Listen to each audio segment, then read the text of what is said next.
नमस्कार दोस्तों, मैं रविंद्र कुमार और मेरे YouTube चैनल पर आप सभी का हार्दिक स्वागत। दोस्तों, जो क्रैश कोर्स के हिसाब से जो अपन ने प्रश्नोत्तरी चला रखी है उसका जो आज अपना सीरीज़ रहने वाली है वो रहेगी सीरीज़ नंबर 61। और दोस्तों, अगर चैनल पर पहली बार विजिट कर रहे हैं तो आर के फिजिकल एजुकेशन क्लासेस को आप सब्सक्राइब कर सकते हैं और बेल आइकन को प्रेस कर ले ताकि आपको महत्वपूर्ण क्लासों का नोटिफिकेशन भी प्राप्त होता रहे। दोस्तों, आज की इस महत्वपूर्ण प्रश्नोत्तरी में आपने 125 इंपॉर्टेंट क्वेश्चनों को भी सेलेक्ट किया है, तो आप कितने सही प्रश्नों का सही जवाब दे पाते हैं वो आपके लिए स्पेशल रहेगा यहाँ पे। और दोस्तों, करंट अफेयर्स के रिलेटेड जो PDF है वो भी आपको उपलब्ध करवा दी गई है, आप आसानी से वहाँ से प्राप्त कर सकते हैं। इसका नोटिफिकेशन और इसको परचेज करने के जो रूल्स है वो आपको टेलीग्राम और यहाँ पे जो व्हाट्सएप ग्रुप है आर के फिजिकल एजुकेशन क्लासेस का, वहाँ से आप प्राप्त कर सकते हैं। तो चलिए दोस्तों, यहाँ पे बिना टाइम खराब किए आज की प्रश्नोत्तरी का पहला और इंपॉर्टेंट क्वेश्चन होगा वो रहने वाला है प्रश्न नंबर 1। देखिए दोस्तों, यहाँ पे परक्यूशन मसाज का दूसरा नाम क्या है। दोस्तों, यहाँ पे परक्यूशन मसाज है, इसका दूसरा नाम क्या है ये अपने को यहाँ पे टाइप करना है। दोस्तों, यहाँ पे जो आज की प्रश्नोत्तरी यहाँ पे सिलेक्ट की गई है वो आपके लिए यहाँ पे रिवाइज के तौर पर सिलेक्ट की गई है, ये अपने को यहाँ पे ध्यान रखना है। मतलब यहाँ पे ज़्यादातर इंपॉर्टेंट क्वेश्चन रिवाइज के तौर पर सिलेक्ट किए गए हैं, ना कि आपके लिए आपकी नए क्वेश्चन या नए क्वेश्चन आपके लिए यहाँ पे सिलेक्ट होंगे। तो चले दोस्तों, यहाँ पे प्रश्न नंबर 1 और इसका सही आंसर रहेगा दोस्तों वो रहने वाला है परक्यूशन, ये टेपोटमेंट से संबंधित है, ये अपने को यहाँ पे ध्यान रखना है। और दोस्तों, ये परक्यूशन होती क्या है, तो ये मसाज का ही प्रकार है, यहाँ पे ध्यान रखना है। मसाज को अपन परक्यूशन कहते हैं, तो मसाज का प्रकार टेपोटमेंट रहेगा दोस्तों यहाँ पे। नेक्स्ट और अगला प्रश्न नंबर 2 देखे दोस्तों। प्रश्न नंबर 2 रहेगा अगला इंपॉर्टेंट क्वेश्चन, स्वीडिश मसाज के जनक कौन है। दोस्तों, यहाँ पे स्वीडिश मसाज के जनक कौन है ये अपने को यहाँ पे बताना है। दोस्तों, इसी के साथ में मैं आपको बताऊं स्वीडिश मसाज के साथ में ही स्वीडिश जिम्नास्टिक के जनक भी कौन है ये भी अपने को यहाँ पे ध्यान रखना है। तो सही आंसर रहेगा दोस्तों प्रश्न नंबर 2 को वो रहेगा स्वीडिश मसाज के जनक पर हेनरिक लिंग है, और इसे ही अपन स्वीडिश जिम्नास्टिक के जनक के नाम से भी अपन यहाँ पे जानते हैं। अब दोस्तों, यहाँ पे जो स्वीडिश मसाज के जो जनक रहने वाले हैं इसने जो पर हेनरिक लिंग ने 4 प्रकार की मसाज बताई थी वो अपने को यहाँ पे ध्यान रखना है।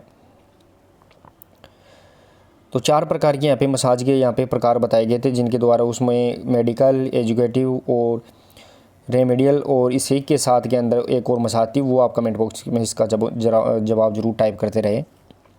नेक्स्ट और अगला प्रश्न नंबर 3 देखिए दोस्तों। प्रश्न नंबर 3 रहेगा अपना प्रेशर मैनिपुलेशन मसाज पद्धति है। यहाँ पे दोस्तों प्रेशर मैनिपुलेशन मसाज पद्धति है ये कौन सी है, ये यहाँ पे ये पूछा गया है, यानी प्रेशर मैनिपुलेशन का कौन सा प्रकार यहाँ पे पूछ रहेगा।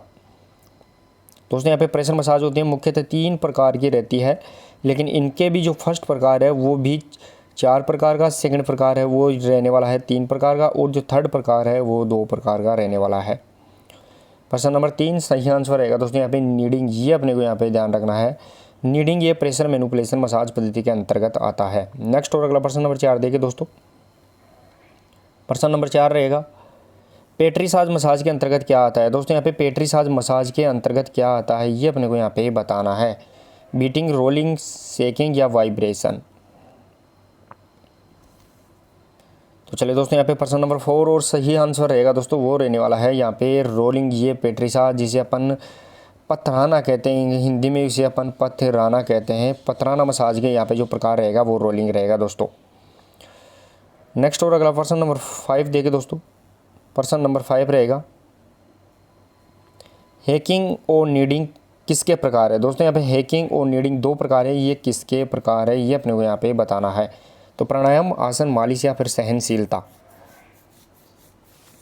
और दोस्तों, कल लगभग आपसे 10 या 11 बजे यहाँ पे ध्यान रखना है, कल 10 या 11 बजे के लगभग, या फिर आपको इसका नोटिफिकेशन मिल भी जाएगा, आपसे लाइव आके किस प्रकार पेपर को अटेंड करना है, कौन कौन सी बातों का ध्यान रखना है, वो सभी आपके लिए यहाँ पे जवाब इनसे संबंधित रहेंगे दोस्तों। तो आप लाइव के माध्यम से जुड़ के अपनी क्वेरी यहाँ पे आसानी से पूछ सकते हैं। तो चलिए दोस्तों, प्रश्न नंबर यहाँ पे 5 और सही आंसर रहेगा दोस्तों मालिश के प्रकार हैं, ये भी अपने को यहाँ पे ध्यान रखना है, हैकिंग और नीडिंग। नेक्स्ट और अगला प्रश्न नंबर 6 देखिए दोस्तों। प्रश्न नंबर 6 प्रेशर का कौन सा प्रेशर मसाज का प्रकार नहीं है। दोस्तों, यहाँ पे कौन सा प्रेशर मसाज का प्रकार नहीं, ये अपने को यहाँ पे बताना है, प्रकार नहीं है। दोस्तों, इनमें से कौन सा प्रेशर मसाज का प्रकार नहीं है ये अपने को यहाँ पे बताना है। प्रश्न नंबर 6 और दोस्तों यहाँ पे जो आपने देखा होगा मसाज मुख्यतः 4 प्रकार की होती है। ये अपने खूब अच्छी तरह से बहुत बार पढ़ लिया है। अपने को यहाँ पर रिवाइजन के तौर पर या रिवीजन के तौर पर जो फास्ट यहाँ पे MCQ करवाई जा रही है वो आप यहाँ पे लेते रहे। प्रश्न नंबर 6 सही आंसर रहेगा दोस्तों यहाँ पे स्ट्रोकिंग। ये अपने को ध्यान रखना है, प्रेशर मसाज का प्रकार नहीं है, वो स्ट्रोकिंग नहीं रहेगा दोस्तों यहाँ पे। नेक्स्ट और अगला प्रश्न नंबर 7 देखिए दोस्तों। प्रश्न नंबर 7 वाइब्रेशन मसाज पद्धति का प्रयोग किस पर किया जाता है। दोस्तों यहाँ पे जो वाइब्रेशन मसाज पद्धति होती है इसका प्रयोग किस पर किया जाता है ये अपने को यहाँ पे बताना है। तो दोस्तों यहाँ पे जो जोड़ कर के जगह यहाँ पे आप जोड़ों पर कर लीजिए थोड़ा सा करेक्शन, जोड़ों पर, हड्डी पर, त्वचा पर या फिर तंत्रिका पर। प्रश्न नंबर 7 सही आंसर रहेगा दोस्तों यहाँ पे वाइब्रेशन जो मसाज है वो त्वचा के ऊपर की जाती है। नेक्स्ट और अगला प्रश्न नंबर देखिए दोस्तों, वो रहने वाला है प्रश्न नंबर 8। प्रश्न नंबर 8 देखिए दोस्तों, टेपोटमेंट मसाज किस की तकनीक मानी जाती है। दोस्तों यहाँ पे जो टेपोटमेंट मसाज है ये किसकी तकनीक यहाँ पे मानी जाती है या किसका इसका दूसरा नाम क्या है ये अपने को यहाँ पे बताना है। प्रश्न नंबर 8 और सही आंसर रहेगा दोस्तों यहाँ पे जो टेपोटमेंट जो मसाज की तकनीक है ये रहने वाली है दोस्तों यहाँ पे थपथपाना। ये अपने को यहाँ पे ध्यान रखना है। और यहाँ पे दोस्तों टेपोटमेंट यहाँ पे देखी जाए तो 5 प्रकार का रहेगा, हेकिंग, नीडिंग, बीटिंग, क्लैपिंग और पोडिंग। ये अपने को यहाँ पे 5 प्रकार के इसके प्रकार भी होते हैं। नेक्स्ट और अगला प्रश्न देखिए दोस्तों, प्रश्न नंबर 9। प्रश्न नंबर 9 रहेगा दोस्तों यहाँ पे मालिश को हिब्रू भाषा में क्या कहा जाता है। दोस्तों मसाज होती है हिंदी में मालिश, उसको हिब्रू भाषा में क्या कहा जाता है ये अपने को यहाँ पे बताना है। हिब्रू भाषा में मालिश को क्या कहा जाता है ये अपने को यहाँ पे बताना है। प्रश्न नंबर 9 सही आंसर रहेगा दोस्तों यहाँ पे हिब्रू भाषा में मालिश को मस्केलस के नाम से जानते हैं। ये अपने को यहाँ पे ध्यान रखना है, सही आंसर रहेगा दोस्तों मस्केलस। नेक्स्ट और अगला प्रश्न नंबर 10 देखिए दोस्तों। प्रश्न नंबर 10 रहेगा दोस्तों अपना अगला प्रश्न, मालिश को फ्रेंच भाषा में क्या कहा जाता है। दोस्तों यहाँ पे जो मालिश है उसको फ्रेंच भाषा में क्या कहा जाता है। इससे पहले अपन ने देखा था दोस्तों इसको हिब्रू भाषा में अपने मस्केलस कहा, लेकिन इसको फ्रेंच भाषा में क्या कहा जाता है वो अपने को यहाँ पे टाइप करना है। प्रश्न नंबर 10 सही आंसर रहेगा दोस्तों वो रहने वाला है मासर। ये अपने को यहाँ पे ध्यान रखना है, फ्रेंच भाषा में मालिश को मासर कहते हैं। ये अपने को यहाँ पे ध्यान रखना है। और दोस्तों अगर दोनों ही तरीके से देखें मालिश का हिंदी में इसका ओवरऑल अर्थ क्या निकल के आया तो उसे अपन गूंथना या फिर रगड़ना कहते हैं। ये अपने को यहाँ पे ध्यान रखना है, गूंथना या रगड़ना ये मालिश को कहा जाता है। चलिए दोस्तों नेक्स्ट और अगला प्रश्न नंबर यहाँ पे रहने वाला है वो रहेगा प्रश्न नंबर 11। प्रश्न नंबर 11 देखिए दोस्तों, मसाज मैनिपुलेशन को किस दिशा में करना चाहिए। यानी कुल मिला के यहाँ पे पूछा गया प्रश्न है कि मसाज को कौन सी दिशा में यहाँ पे करना चाहिए, पेट की ओर, हृदय की ओर, पैरों की ओर, हाथों की ओर। दोस्तों जो आज के प्रश्न है आपके लिए वो कोई ज़्यादा नए प्रश्न नहीं रहेंगे, लेकिन यहाँ पे रिवीजन के तौर पर आपके लिए ये इंपॉर्टेंट क्वेश्चन सेलेक्ट किए गए हैं। प्रश्न नंबर यहाँ पे 11 और सही आंसर रहेगा दोस्तों मसाज को हृदय की ओर करना चाहिए। ये इसका सही आंसर रहने वाला है दोस्तों। नेक्स्ट और अगला प्रश्न नंबर 12 देखिए दोस्तों। प्रश्न नंबर 12 रहेगा अगला इंपॉर्टेंट क्वेश्चन, खेल मसाज का जनक माना जाता है। दोस्तों यहाँ पे स्पोर्ट्स मेडिसिन या स्पोर्ट्स मसाज का जो जनक है वो अपने को यहाँ पे किसे माना जाता है, स्पोर्ट्स मसाज का, वो अपने को यहाँ पे बताना है।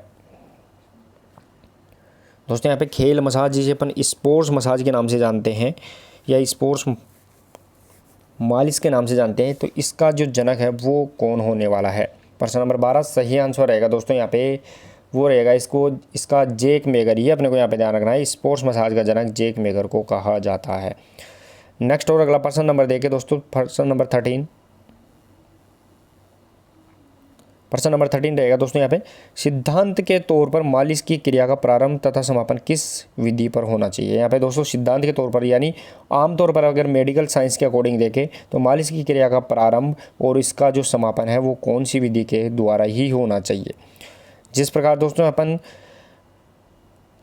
योग करते हैं तो योग में अपने को यहाँ पे ज़्यादातर समापन किससे करते हैं तो वो अपन श्वासन से ही करते हैं। श्वासन होता है, उस श्वासन से अपन यहाँ पे योग का समापन करते हैं। तो यहाँ पे मालिश के तौर पर पूछे तो इसका प्रारंभ और इस क्रिया का अंत है वो कौन सी क्रिया से करना चाहिए। प्रश्न नंबर 13 सही आंसर रहेगा दोस्तों यहाँ पे एफ्लुरेंज यहाँ पे ध्यान रखना है, एफ्लुरेंज के द्वारा यहाँ पर इसका समापन और इसका प्रारंभ करना चाहिए। नेक्स्ट और अगला प्रश्न नंबर 14 देखिए दोस्तों। प्रश्न नंबर 14 रहेगा, वाइब्रेशन का प्रयोग किस मसाज तकनीक में किया जाता है। दोस्तों यहाँ पे वाइब्रेशन का प्रयोग है वो कौन सी मसाज तकनीक के अंतर्गत किया जाता है, स्ट्रोकिंग, सेकिंग, प्रेशर या फिर परक्यूशन। प्रश्न नंबर 14 सही आंसर रहेगा दोस्तों यहाँ पे सेकिंग के अंतर्गत यहाँ पे वाइब्रेशन मसाज तकनीक का यहाँ पे प्रयोग किया जाता है। नेक्स्ट और अगला प्रश्न नंबर 15 देखिए दोस्तों।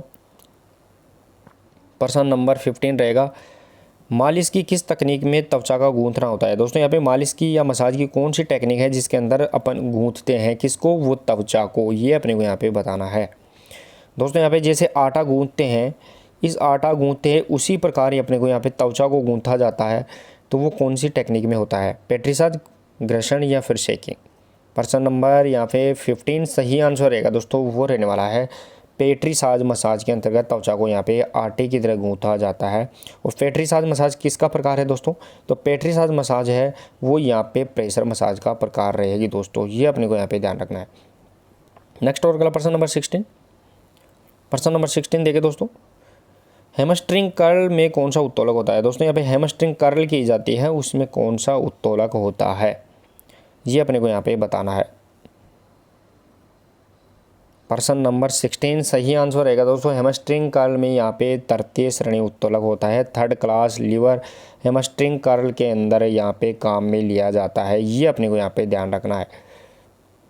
अब दोस्तों इसको पीछे की तरफ अपन पैर को मोड़ते हैं वो हैमस्ट्रिंग कर्ल कहलाती है। जैसे ये अपनी थाई वाला पोर्शन हो गया और ये घुटना, और इसमें जो अपन पीछे की तरफ पैर को मोड़ लिया है तो ये अपने का यहाँ पे हैमस्ट्रिंग कर्ल कहलाएगी दोस्तों। नेक्स्ट और अगला प्रश्न नंबर 17 देखिए दोस्तों,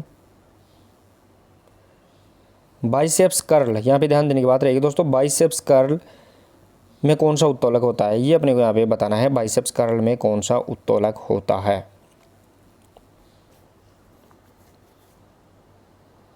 प्रश्न नंबर 17 सही आंसर रहने वाला है वो रहेगा दोस्तों यहाँ पे बाइसेप्स जो कर्ल है उसमें भी तृतीय श्रेणी यहाँ पे उत्तोलक रहेगा, ये अपने को यहाँ पे ध्यान रखना है। सही आंसर रहेगा दोस्तों प्रश्न नंबर 17 का तृतीय श्रेणी उत्तोलक। नेक्स्ट और अगला प्रश्न नंबर 18 देखिए दोस्तों। प्रश्न नंबर 18 रहेगा, बल उत्तोलक किसे कहा जाता है। दोस्तों यहाँ पे बल उत्तोलक है वो किसे कहा जाता है, ये अपने को यहाँ पे बताना है। दोस्तों मैंने बता दिया है, बहुत बार बताया है कि संतुलन, बल और गति के साथ फैलाव, इस प्रकार उत्तोलक अपना कार्य करते हैं, तो इनमें से बल उत्तोलक किसे कहा जाता है। प्रश्न नंबर 18 सही आंसर रहेगा दोस्तों यहाँ पे द्वितीय श्रेणी उत्तोलक को यहाँ पे बल लीवर के नाम से यहाँ पे जानते हैं। नेक्स्ट और अगला प्रश्न नंबर 19 देखिए दोस्तों। प्रश्न नंबर 19 रहेगा, ट्राइसेप्स कर्ल व्यायाम में कौन सा उत्तोलक होता है। दोस्तों यहाँ पे ट्राइसेप्स कर्ल पूछी गई है, इस व्यायाम में कौन सा उत्तोलक होता है। दोस्तों इससे पहले अपन ने देखा था बाइसेप्स कर्ल, यहाँ पे ध्यान रखना है, बाइसेप्स कर्ल में अपन ने देखा था, तो वो बाइसेप्स कर्ल में कौन सा यहाँ पे व्यायाम किया जाता था, तो बाइसेप्स कर्ल में जो उत्तोलक है वो तृतीय श्रेणी होता था, ये अपने को यहाँ पे ध्यान रखना है। लेकिन इसमें पूछा गया है ट्राइसेप्स कर्ल में, और सही आंसर रहेगा दोस्तों प्रश्न नंबर 19 का वो रहने वाला है प्रथम श्रेणी उत्तोलक, ये अपने को यहाँ पे ध्यान रखना है। बाइसेप्स कर्ल में तृतीय श्रेणी और ट्राइसेप्स कर्ल में प्रथम श्रेणी उत्तोलक पाया जाता है। नेक्स्ट और अगला प्रश्न नंबर 20 देखिए दोस्तों, कौन से उत्तोलक में गति का यांत्रिक लाभ मिलता है। दोस्तों यहाँ पे कौन से उत्तोलक में है जो गति का यांत्रिक लाभ मिलता है, ये अपने को यहाँ पे बताना है। रिवाइज भी पिछली 2 दिन की क्लासों में लगभग दोस्तों ये प्रश्न रिवाइज के तौर पर भी लिया गया था। तो कौन से उत्तोलक में गति का यांत्रिक लाभ मिलता है, प्रश्न नंबर 20 सही आंसर रहेगा दोस्तों यहाँ पे वो रहने वाला है तृतीय श्रेणी उत्तोलक। यहाँ पे ध्यान रखना है, तृतीय श्रेणी उत्तोलक में यांत्रिकी लाभ मिलता है, वो भी किसका, तो वो गति का यांत्रिक लाभ मिलता है। क्योंकि तृतीय श्रेणी उत्तोलक में दोस्तों होता क्या है, तो गति के साथ में इसमें फैलाव के कार्य किए जाते हैं, ये अपने को यहाँ पे ध्यान रखना है। चले दोस्तों नेक्स्ट और अगला प्रश्न रहने वाला है वो रहेगा प्रश्न नंबर 21। प्रश्न नंबर 21 देखिए दोस्तों, यहाँ पे उत्तोलक में मांसपेशियों का कार्य क्या है। दोस्तों यहाँ पे उत्तोलक में जो मांसपेशियाँ होती है वो अपना कार्य क्या करती है, ये अपने को यहाँ पे बताना है। दोस्तों शरीर में अगर उत्तोलक के रूप में देखें तो हड्डियाँ होती है, हड्डियाँ, जॉइंट और उन पे मांसपेशियाँ होती है, ये उत्तोलक का कार्य करती है, ये अपने को यहाँ पे ध्यान रखना है। लेकिन मांसपेशियाँ कार्य के लिए क्या करती है, प्रश्न नंबर 21 सही आंसर रहेगा दोस्तों यहाँ पे बल का निर्माण करती है, ये अपने को यहाँ पे ध्यान रखना है। मांसपेशियाँ बल का निर्माण करती है जो अपने को यहाँ पे गति प्रदान करती है। नेक्स्ट और अगला प्रश्न नंबर 22 देखे दोस्तों, कौन सा उत्तोलक खेल गतिविधियों में ज़्यादा उपयोगी होता है। दोस्तों लगभग प्रश्न कल भी रिपीट हुआ था। कौन सा उत्तोलक है जो खेल गतिविधियों में ज़्यादा उपयोगी होता है। इसका सही आंसर रहने वाला है, वो आपके लिए इजी रहेगा दोस्तों, और सही आंसर रहेगा दोस्तों वो तृतीय श्रेणी उत्तोलक खेल कार्यों में या गतिविधियों में सबसे ज़्यादा उपयोगी होता है। नेक्स्ट और अगला प्रश्न नंबर यहाँ पे 23 देखे दोस्तों, प्रश्न नंबर 23 रहेगा, हैमर थ्रो में हैमर का सर्कल में घूर्णन कौन से बल के कारण होता है। दोस्तों यहाँ पे हैमर थ्रो करते हैं, उसमें जो घूर्णन करते हैं सर्कल के अंदर, वो कौन से बल के कारण यहाँ पे घूर्णन हो रहा है। दोस्तों ये हैमर थ्रो का सर्कल है, और इसमें जो अपन हैमर को यहाँ पे घुमा रहे हैं अंदर की तरफ, बार बार हैमर को घुमा रहे हैं, तो वो कौन से बल के कारण घूम रहा है। प्रश्न नंबर 23 सही आंसर रहेगा दोस्तों, वो रहने वाला है अभिकेंद्रीय बल। ये अपने को ध्यान रखना है, जिसे अपन सेंट्रीपिटल बल के नाम से जानते हैं, अभिकेंद्रीय बल के नाम से जानते हैं। नेक्स्ट और अगला प्रश्न देखिए दोस्तों, वो रहने वाला है अपना प्रश्न नंबर यहाँ पे 24। प्रश्न नंबर 24 देखिए दोस्तों, तनाव बल कौन से प्रकार का बल होता है। दोस्तों यहाँ पे तनाव बल जिस शेयर फोर्स के नाम से जानते हैं, तो वो बल कौन से बल का प्रकार यहाँ पे होता है, ये अपने को यहाँ पे बताना है। दोस्तों यहाँ पे तनाव बल क्या होता है, एक ही जगह स्थिर बल होता है। जैसे गुलेल होती है, गुलेल में अपन यहाँ पे दो लकड़ी के डंडों पे यहाँ पे रस्सी को बांध के ऐसे रखते हैं, और उससे यहाँ पे किसी चीज़ को छोड़ा जाता है, तो वो तनाव बल यहाँ पे पैदा किया जाता है। तो सही आंसर रहेगा दोस्तों यहाँ पे प्रश्न नंबर 24 का, वो रहने वाला है आइसोमेट्रिक बल को अपन यहाँ पे तनाव बल के नाम से जानते हैं। जो अब इसमें होता क्या है दोस्तों, इसमें ये होता है कि मांसपेशियों में उसकी लंबाई में कोई फ़र्क नहीं पड़ता, लेकिन उसमें तनाव पैदा हो जाता है। ये अपने को यहाँ पे ध्यान रखना है। नेक्स्ट और अगला प्रश्न नंबर 25।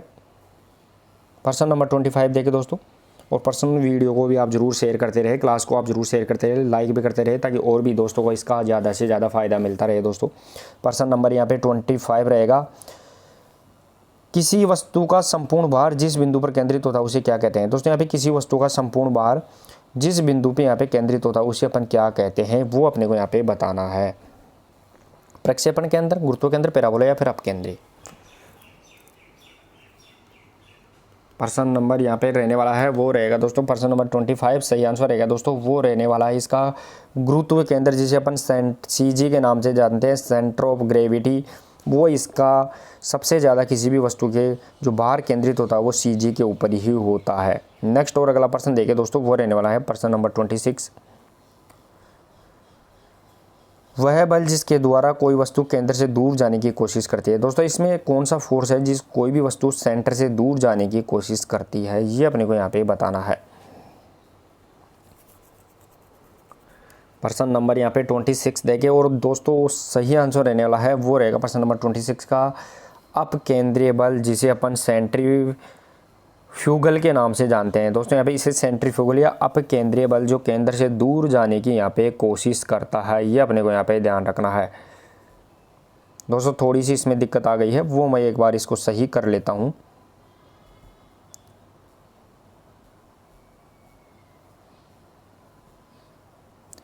थोड़ी सी मिस्टेक के कारण दोस्तों अपनी यहाँ पे PDF में कुछ दिक्कत रही थी। दोबारा से देखें दोस्तों, यहाँ पे प्रश्न नंबर वापस देखेंगे अपन 26 को दोबारा, कि कौन यहाँ पे वह बल जिसके द्वारा कोई वस्तु केंद्र से दूर जाने की कोशिश करती है वो कौन सा बल होता है, ये अपने को यहाँ पे बताना है। तो प्रश्न नंबर यहाँ पे 26 सही आंसर रहेगा दोस्तों अपकेंद्रीय बल, जिसे अपन यहाँ पे सेंट्रीफ्यूगल के नाम से जानते हैं। सेंट्रीफ्यूगल, जैसे मान लो कोई सर्किल है, मान लो हैमर थ्रो है, इस हैमर थ्रो में अपन यहाँ पे इसको रिलीज करते हैं तो वो दूर भागने की कोशिश करता है, इस टाइम में ये बल कार्य करता है। नेक्स्ट और अगला प्रश्न नंबर 27 देखे दोस्तों, प्रश्न नंबर 27 रहेगा यहाँ पे अपना, स्प्रिंटर सेट कमांड पर किस स्थिति में होता है। दोस्तों यहाँ पे जो स्प्रिंटर होता है, दौड़ करने वाला जो खिलाड़ी होता है, वो सेट कमांड पर कौन सी स्थिति में आ जाता है, ये अपने को यहाँ पे पूछा गया है। चलिए दोस्तों यहाँ पे प्रश्न नंबर 27 सही आंसर रहने वाला है, वो रहेगा दोस्तों यहाँ पे स्प्रिंटर सेट कमांड के द्वारा वो अस्थिर संतुलन में आता है, यानी स्थिर संतुलन नहीं होता है, क्योंकि कभी भी वहाँ पे गन फायर हो सकता है जिसके कारण उसको भागना पड़ेगा। तो स्प्रिंटर सेट कमांड पर किस स्थिति में, असंतुलन स्थिति में होता है। नेक्स्ट और अगला प्रश्न नंबर 28 देखिए दोस्तों, प्रश्न नंबर 28, संतुलन का गुरुत्व केंद्र की ऊंचाई पर किस प्रकार का संबंध होता है? दोस्तों यहाँ पे संतुलन जिसे अपन इक्विलिब्रेशन बोलते हैं, इसका गुरुत्व केंद्र CG की ऊंचाई पर किस प्रकार का यहाँ पे संबंध होता है, ये अपने को यहाँ पे बताना है। तो चले दोस्तों, यहाँ पे प्रश्न नंबर 28 सही आंसर रहेगा दोस्तों, वो रहने वाला है यहाँ पे विपरीत संबंध होता है। इसका सही आंसर रहेगा दोस्तों यहाँ पे विपरीत संबंध, यानी संतुलन और गुरुत्व केंद्र में विपरीत संतुलन या विपरीत संबंध पाया जाता है। नेक्स्ट और अगला प्रश्न नंबर 29 देखे दोस्तों। प्रश्न नंबर 29 रहेगा, कौन सी विकृति को हंचबैक कहा जाता है? दोस्तों यहाँ पे शारीरिक विकृति या पोस्चर से संबंधित क्वेश्चन पूछा गया है कि कौन सी विकृति को यहाँ पे हंचबैक के नाम से जानते हैं। तो काइफोसिस, लॉर्डोसिस, स्कोलियोसिस या फिर बोलेग।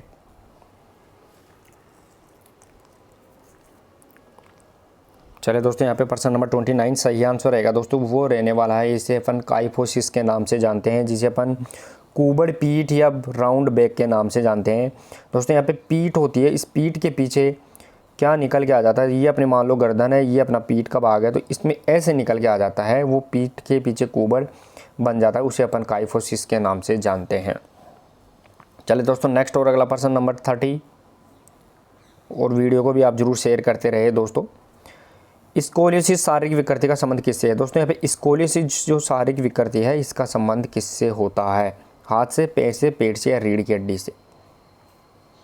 दोस्तों यहाँ पे मैं बताऊँ, स्कोलियोसिस विकृति होती है वो 3 प्रकार की होती है, S, C और Z शेप के अंतर्गत होती है, लेकिन ये होती किससे है? सही आंसर रहेगा दोस्तों, वो रहने वाला है रीढ़ की हड्डी से संबंधित होती है। यानी रीढ़ की हड्डी बोन, जो रीढ़ की हड्डी है वो किसी भी साइड में, यानी दाएं या फिर बाएं, एक साइड में कहीं भी झुक जाती है, तो उसे अपन यहाँ पे बोलेंगे स्कोलियोसिस। और इसका मापन किससे किया जाता है? तो वो दोस्तों स्कोलियोमीटर के द्वारा इसका मापन किया जाता है, वो भी अपने को यहाँ पे ध्यान रखना है। चलिए दोस्तों, नेक्स्ट और अगला प्रश्न नंबर 31। प्रश्न नंबर 31 देखिए दोस्तों, यहाँ पे रीढ़ की हड्डी के कौन से भाग में विकृति काइफोसिस कहलाती है? दोस्तों यहाँ पे रीढ़ की हड्डी का कौन सा भाग है जिसमें विकृति आ जाती है, तो उसे अपन काइफोसिस कहते हैं। दोस्तों यहाँ पे रीढ़ की हड्डी, ये अपन ने रीढ़ की हड्डी बना ली मान लो, और इसमें कितने भाग होते हैं? तो शुरू का भाग उसे अपन सर्वाइकल, दूसरा भाग थोरेसिक, तीसरा यहाँ पे सर्वाइकल, थोरेसिक, यहाँ पे लंबर और सैक्रल और कोक्सीजल यहाँ पे भाग होते हैं। तो कौन से भाग में यहाँ पे दिक्कत आने पर काइफोसिस यानी पीठ के पीछे उभार बन जाता है? तो सही आंसर रहेगा दोस्तों प्रश्न नंबर 31 का थोरेसिक भाग में। ध्यान रखना है, प्रश्न नंबर 31 थोरेसिक भाग में यहाँ पे दिक्कत आने पर काइफोसिस विकृति हो जाती है। नेक्स्ट और अगला प्रश्न देखें दोस्तों, वो रहने वाला है प्रश्न नंबर 32। प्रश्न नंबर 32 देखें दोस्तों, स्कोलियोसिस को अन्य किस नाम से जाना जाता है? दोस्तों यहाँ स्कोलियोसिस जिसे अपन रीढ़ की वक्रता के नाम से जानते हैं, उसको अन्य किस नाम से यहाँ पे जाना जाता है? अग्र कुब्जता, पश्च कुब्जता, पार्श्व कुब्जता या राउंड बैक? प्रश्न नंबर यहाँ पे 32 रहेगा दोस्तों, और सही आंसर वो इसका रहेगा, उसे पार्श्व कुब्जता के नाम से जानते हैं। यानी पार्श्व मतलब साइड में, किसी भी एक तरफ साइड में दाएं बाएं झुकाव होता है, उसे अपन पार्श्व कुब्जता के नाम से जानते हैं। नेक्स्ट और अगला प्रश्न रहेगा दोस्तों, वो रहने वाला है अपना प्रश्न नंबर 33। प्रश्न नंबर 33 देखें दोस्तों, कौन सी विकृति में पैर बाहर की तरफ मुड़ जाते हैं? दोस्तों इनमें कौन सी विकृति है जिसमें पैर हैं वो बाहर की तरफ यहाँ पे मुड़ जाते हैं, ये अपने को यहाँ पे बताना है। दोस्तों पैर बाहर की तरफ, मान लो ये अपना पैर वाला भाग है, तो ये इस प्रकार अंदर की तरफ, ये बाहर की तरफ मुड़ जाते हैं, ये अपने को यहाँ पे बताना है। मतलब दोस्तों ये अपने यहाँ पे पैर वाला भाग हो गया, इसमें भी ये पैर वाला भाग हो गया, लेकिन ये पैरों के अंदर ये गैप आ जाता है, ये कौन सी बीमारी कहलाती है? प्रश्न नंबर 33 सही आंसर रहेगा दोस्तों, यहाँ पे बोलेग के नाम से इसे जाना जाता है, ये अपने को यहाँ पे ध्यान रखना है। नेक्स्ट और अगला प्रश्न नंबर 34 देखें दोस्तों। प्रश्न नंबर 34, कौन सी विकृति रीढ़ की हड्डी से संबंधित नहीं है? दोस्तों इनमें से कौन सी विकृति है जो रीढ़ की हड्डी से संबंधित नहीं है, ये पूछा गया है अपने को यहाँ पे, रीढ़ की हड्डी से संबंधित नहीं है। दोस्तों रीढ़ की हड्डी से संबंधित विकृति कौन सी आती है? काइफोसिस आ जाती है, अगर साइड में उड़ जाती है स्कोलियोसिस हो जाती है, आगे हो जाती है उसे अपन लॉर्डोसिस के नाम से जानते हैं। सही आंसर क्या निकल के आया प्रश्न नंबर 34 का? वो निकल के आया यहाँ पे सोर हिल के नाम से, यहाँ पे ध्यान रखना है सोर हिल, ये एडियो से संबंधित विकृति है, यानी ज़्यादा ऊंची एडी की हिल की अपन वो पहनते हैं सैंडल, तो वो अपने को यहाँ पे दिक्कत करती है, तो ये सोर हिल एडियो से संबंधित है। नेक्स्ट और अगला प्रश्न नंबर 35 देखें दोस्तों। कौन सी विकृति पैर एक पैर दूसरे पैर टच होने लगते हैं। दोस्तों कौन सी विकृति में, यहाँ पे ध्यान रखना है, कौन सी विकृति में एक पैर दूसरे पैर से टच होने लग जाता है, ये अपने को यहाँ पे बताना है। दोस्तों मान लो ये कौन सी विकृति है, ये अपना पैर है, ये इस प्रकार यहाँ पे निकल के आ गया, ये अपना पैर वाला भाग है, लेकिन दूसरा पैर भी यहाँ से टच होके इस प्रकार निकल के आ गया। तो ये कौन सी विकृति यहाँ पे रहने वाली है जिसमें ये पैर के घुटने हैं, एंकल जॉइंट है दोनों का, वो यहाँ पे टच होने लग जाता है। प्रश्न नंबर 35 सही आंसर रहेगा दोस्तों यहाँ पे ये नोकनी, इसे नोकनी नाम से जानते हैं और इसके दूसरे नाम वो भी इसका रहता है, वो अपने यहाँ पे क्वेश्चन के तौर पे देख लेंगे। प्रश्न नंबर नेक्स्ट 36 रहेगा दोस्तों। प्रश्न नंबर 36 देखिए, बॉल एग को क्या कहा जाता है। दोस्तों बॉल एग को क्या कहा जाता है, ये अपने को यहाँ पे पूछा गया है। अब दोस्तों बॉल एग होता क्या है, सबसे पहले मैंने आपको बता भी दिया था कि बॉल एग जो पैरों के अंदर जो विकृति आ जाती है, पैर यहाँ पे दूर दूर हो जाते हैं दोनों ही पैर, तो उसे अपन बॉल एग के नाम से यहाँ पे जानते हैं।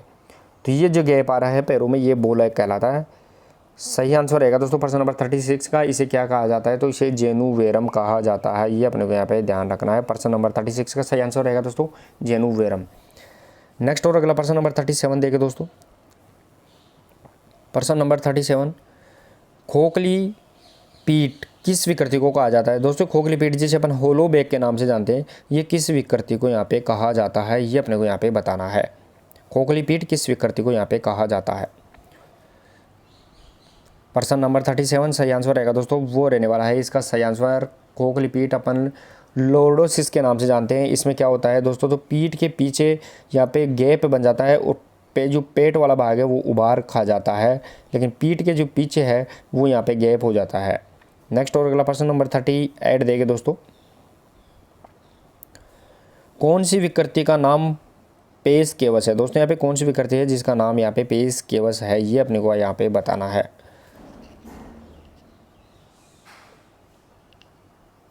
प्रश्न नंबर यहाँ पे 38 सही आंसर रहेगा दोस्तों, इसे होलो फुट ये पेश केवस के नाम से जानते हैं। इसमें होता क्या है दोस्तों, जो पैर का भाग होता है, जो पैर होता है अपना, इस पैर में यहाँ पे नीचे की तरफ जो आर्क होती है वो आर्क बहुत ज़्यादा हो जाती है, इसे अपन होलो फुट के नाम से जानते हैं। नेक्स्ट और अगला प्रश्न देखें दोस्तों, प्रश्न नंबर 39। और दोस्तों वीडियो को जरूर शेयर करते रहे ताकि और भी दोस्तों को इसका ज़्यादा से ज़्यादा फायदा मिलता रहे। प्रश्न नंबर यहाँ पे 39 रहेगा दोस्तों, कौन सी विकृति लड़कियों में शर्मीलेपन के कारण आती है। यहाँ पे कौन सी विकृति है जो लड़कियों में है वो शर्मीलेपन के कारण आ जाती है। Lordosis, scoliosis, पिजनसेस्ट, काइपोसिस।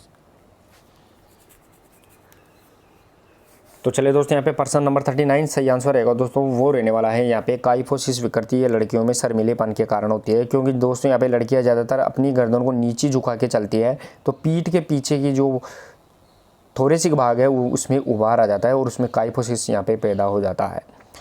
नेक्स्ट और अगला प्रश्न नंबर 40 देखे दोस्तों।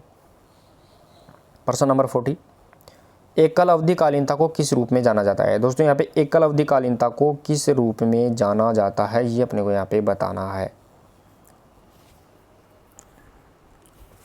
तो चले दोस्तों प्रश्न नंबर यहाँ पे 40 रहेगा और इसका सही आंसर रहने वाला है, वो रहेगा दोस्तों यहाँ पे एकल अवधि कालीनता को अपन यहाँ पे मैक्रो चक्र के नाम से जानते हैं। सही आंसर रहेगा दोस्तों यहाँ पे मैक्रो चक्र, जिसे अपन वार्षिक चक्र के नाम से या ईयरली नाम से जानते हैं, जो 12 महीने का होता है, ये भी अपने को यहाँ पे ध्यान रखना है।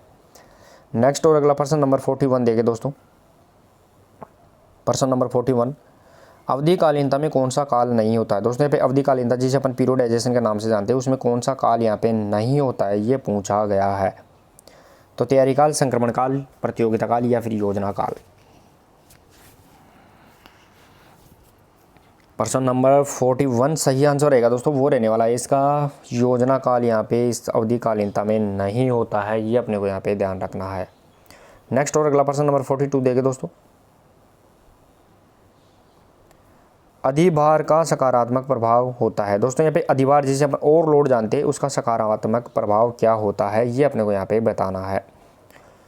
थकान होती है, अनुकूलन, संक्रमण या फिर प्रदर्शन। दोस्तों अधिभार अगर शरीर उसको अपने अकॉर्डिंग अनुकूलन या अडेप्टेशन कर लेता है, प्रश्न नंबर 42 का सही आंसर रहेगा दोस्तों यहाँ पे अनुकूलन, यानी शरीर उसके अकॉर्डिंग यहाँ पे ढल जाता है, अपने खिलाड़ी को लोड देते हैं, वो खिलाड़ी वैसा ही करने लग जाता है, तो उसे अधिभार या अनुकूलन, इसे सुपर कंपनसेशन के नाम से भी जानते हैं। सुपर कंपनसेशन, ये भी अपने को यहाँ पे ध्यान रखना है। नेक्स्ट और अगला प्रश्न नंबर 43 देखें दोस्तों। प्रश्न नंबर 43 रहेगा, टीम प्रतियोगिता योजना का ब्लूप्रिंट कौन सा होता है? दोस्तों यहाँ पे टीम योजना, प्रतियोगिता की टीम योजना प्लानिंग की जो ब्लूप्रिंट होती है उसे अपन ब्लूप्रिंट है वो कौन सा होता है, ये अपने को यहाँ पे बताना है। टेक्निक, स्ट्रेटेजी, स्किल या फिर टैक्टिक्स। प्रश्न नंबर 43 सही आंसर रहेगा दोस्तों वो रहने वाला है इसका स्ट्रेटेजी, जिसे अपन रणनीति के नाम से भी जानते हैं, वो इसका टीम योजना का ब्लूप्रिंट होता है। नेक्स्ट और अगला प्रश्न नंबर 44 देखे दोस्तों। प्रश्न नंबर 44 रहेगा, निम्नलिखित में कौन सी तकनीक प्रशिक्षण का चरण कौन सा है? दोस्तों हमें तकनीक प्रशिक्षण का चरण कौन सा है? टेक्निक की भी अगर प्रशिक्षण लेते हैं तो उसका अपन कौन सा चरण यहाँ पे देखते हैं? तो अभ्यास, स्पष्टीकरण, प्रदर्शन या फिर उपरोक्त सभी। प्रश्न नंबर यहाँ पे 44 सही आंसर रहेगा दोस्तों यहाँ पे टेक्निक के प्रशिक्षण के लिए यहाँ पे उपरोक्त सभी यहाँ पे काम आएगा। नेक्स्ट और अगला प्रश्न नंबर 45 देखिए दोस्तों, एक प्रभावशाली निर्णय करने का लक्षण कौन सा है? दोस्तों यहाँ पे एक प्रभावशाली निर्णय करने का लक्षण है वो कौन सा है, ये अपने को यहाँ पे बताना है।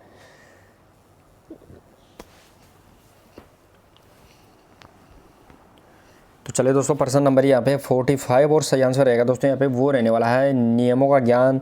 ये सबसे इंपॉर्टेंट यहाँ पे रहेगा दोस्तों, नियमों का ज्ञान रहेगा तभी अपन एक प्रभावशाली ओपी सीटिंग या निर्णय कर सकते हैं। नेक्स्ट और अगला प्रश्न नंबर 46 देखिए दोस्तों। प्रश्न नंबर 46 रहेगा, खेल उपकरणों की जांच करना निर्णय के किस कर्तव्य के अंतर्गत आता है? दोस्तों यहाँ पे स्पोर्ट्स इक्विपमेंट्स है उसकी जांच की जाती है, वो निर्णय के कौन से कर्तव्य में यहाँ पे आता है? खेल के दौरान का, पश्चात या पूर्व या फिर किसी भी समय? तो चलिए दोस्तों यहाँ पे प्रश्न नंबर 46 का सही आंसर रहने वाला है वो रहेगा खेल उपकरणों की जो जांच की जाती है दोस्तों वो खेल के पूर्व की जाती है, ये अपने को यहाँ पे ध्यान रखना है। तो कौन सा यहाँ पे कर्तव्य वो खेल के पूर्व का कर्तव्य रहेगा दोस्तों। नेक्स्ट और अगला प्रश्न नंबर 47 देखिए दोस्तों। प्रश्न नंबर 47 रहेगा अगला इंपॉर्टेंट क्वेश्चन, खिलाड़ियों की योग्यता की जांच करना किस कर्तव्य के अंतर्गत आता है? दोस्तों यहाँ पे खिलाड़ियों की जो योग्यता है उसकी जांच की जाती है वो किस कर्तव्य के अंतर्गत या किस समय के कर्तव्य रहेगा दोस्तों, ये अपने को यहाँ पे बताना है। तो चले दोस्तों प्रश्न नंबर 47 सही आंसर रहेगा दोस्तों, खिलाड़ियों की जो कर्तव्य की जांच की जाती है उसकी योग्यता की जांच की जाती है, ये रहने वाला है प्रतियोगिता के पूर्व का कर्तव्य, ये अपने को यहाँ पे ध्यान रखना है। प्रतियोगिता के पूर्व खिलाड़ी की योग्यता की जांच की जाती है। नेक्स्ट और अगला प्रश्न नंबर 48। प्रश्न नंबर 48 देखिए दोस्तों, डेफिनेशन से रिलेटेड प्रश्न इंपॉर्टेंट रहेगा। नियमों का उद्देश्य ऐसे खिलाड़ियों को दंडित करना है जिससे कारणवश या नियम का उल्लंघन करके अपने प्रतिस्पर्धी को हानि पहुँचाई, ये कथन किसका है, ये अपने को यहाँ पे बताना है। तो जेबिनेस, जॉन बन, एडिमुलर या फिर अरस्तु। नियमों का उद्देश्य ऐसे खिलाड़ी को दंडित करना जिसका कारणवश या नियम का उल्लंघन करके अपनी प्रतिद्वंदी या स्पर्धी को हानि पहुंचाई है। प्रश्न नंबर 48 का सही आंसर रहेगा दोस्तों, ये जो डेफिनेशंस दी गई है वो जॉन बन के द्वारा यहाँ पे दी गई है। चले दोस्तों नेक्स्ट और अगला प्रश्न नंबर 49। प्रश्न नंबर 49 देखें दोस्तों, प्रशिक्षण अवधि में हमारे शरीर में कौन सा अमल बढ़ जाता है? दोस्तों प्रशिक्षण अवधि में हमारे शरीर के अंतर्गत है वो कौन सा अमल यहाँ पे बढ़ जाता है, ये अपने को यहाँ पे पूछा गया है, जिसके कारण दोस्तों अपनी यहाँ पे फटीग आ जाती है, थकान आ जाती है, वो कौन सा अमल है ये अपने को यहाँ पे बताना है। तो प्रश्न नंबर यहाँ पे 49 सही आंसर रहेगा दोस्तों, दुग्धामल, जिसे अपन यहाँ पे लैक्टिक अमल के नाम से अपन यहाँ पे जानते हैं, दुग्धामल जिसे अपन लैक्टिक अमल भी कहते हैं। नेक्स्ट और अगला प्रश्न नंबर 50 देखे दोस्तों। प्रश्न नंबर 50 रहेगा, मांसपेशी में ऑक्सीजन का भंडार होता है। दोस्तों यहाँ पे मसल्स में ऑक्सीजन का जो भंडार होता है, स्टोर होता है, वो किस रूप में यहाँ पे होता है, ये अपने को यहाँ पे पूछा गया है। मायोसिन, एक्टिन, सार्कोमियर या फिर मायोग्लोबिन। तो चलिए दोस्तों प्रश्न नंबर 50 सही आंसर रहने वाला है वो रहेगा दोस्तों यहाँ पे मायोग्लोबिन के रूप में यहाँ पे ऑक्सीजन का जो स्टोर होता है वो मांसपेशी में होता है, ये अपने को यहाँ पे ध्यान रखना है दोस्तों। नेक्स्ट और अगला प्रश्न देखिए दोस्तों, वो रहने वाला है अपना प्रश्न नंबर 51। प्रश्न नंबर 51 देखिए दोस्तों। प्रश्न नंबर 51 रहेगा अपना, जीवन की रचनात्मक और क्रियात्मक इकाई किसे कहा जाता है? दोस्तों यहाँ पे जीवन की रचनात्मक और क्रियात्मक इकाई है वो किसे कहा जाता है, इंपॉर्टेंट क्वेश्चन रहेगा दोस्तों। तो चले दोस्तों प्रश्न नंबर 51 सही आंसर रहने वाला है वो रहेगा दोस्तों, जीवन की संरचनात्मक, क्रियात्मक और सबसे छोटी इकाई कहा जाता है वो कोशिका यानी सेल को कहा जाता है, ये अपने को यहाँ पे ध्यान रखना है। नेक्स्ट और अगला प्रश्न नंबर 52 देखे दोस्तों। प्रश्न नंबर 52 रहेगा, कोशिका कला, कोशिका कला का निर्माण किसके द्वारा होता है? दोस्तों यहाँ पे कोशिका कला का निर्माण है वो किसके द्वारा होता है, ये अपने को यहाँ पे बताना है। प्रोटीन, वसा, कार्बोहाइड्रेट या उपरोक्त सभी। प्रश्न नंबर 52 सही आंसर रहेगा दोस्तों यहाँ पे उपरोक्त सभी के द्वारा कोशिका कला का निर्माण होता है, ये अपने को यहाँ पे ध्यान रखना है। नेक्स्ट और अगला प्रश्न नंबर 53 देखे दोस्तों। प्रश्न नंबर 53 कोशिका की खोज किसके द्वारा की गई थी, ये अपने को यहाँ पे बताना है दोस्तों। यहाँ पे कोशिका की खोज है वो किसके यहाँ पे द्वारा की गई है, वो अपने को यहाँ पे बताना है दोस्तों। यहाँ पे कोशिका की खोज कब की गई थी वो मैं आपको बता दूँ 1665 में की गई थी, लेकिन किसके द्वारा की गई थी ये अपने को यहाँ पे बताना है। प्रश्न नंबर 53 सही आंसर आएगा दोस्तों यहाँ पे रॉबर्ट हुक के द्वारा यहाँ पे कोशिका की खोज की गई थी, ये अपने को यहाँ पे ध्यान रखना है। नेक्स्ट और अगला प्रश्न नंबर 54 देखें दोस्तों।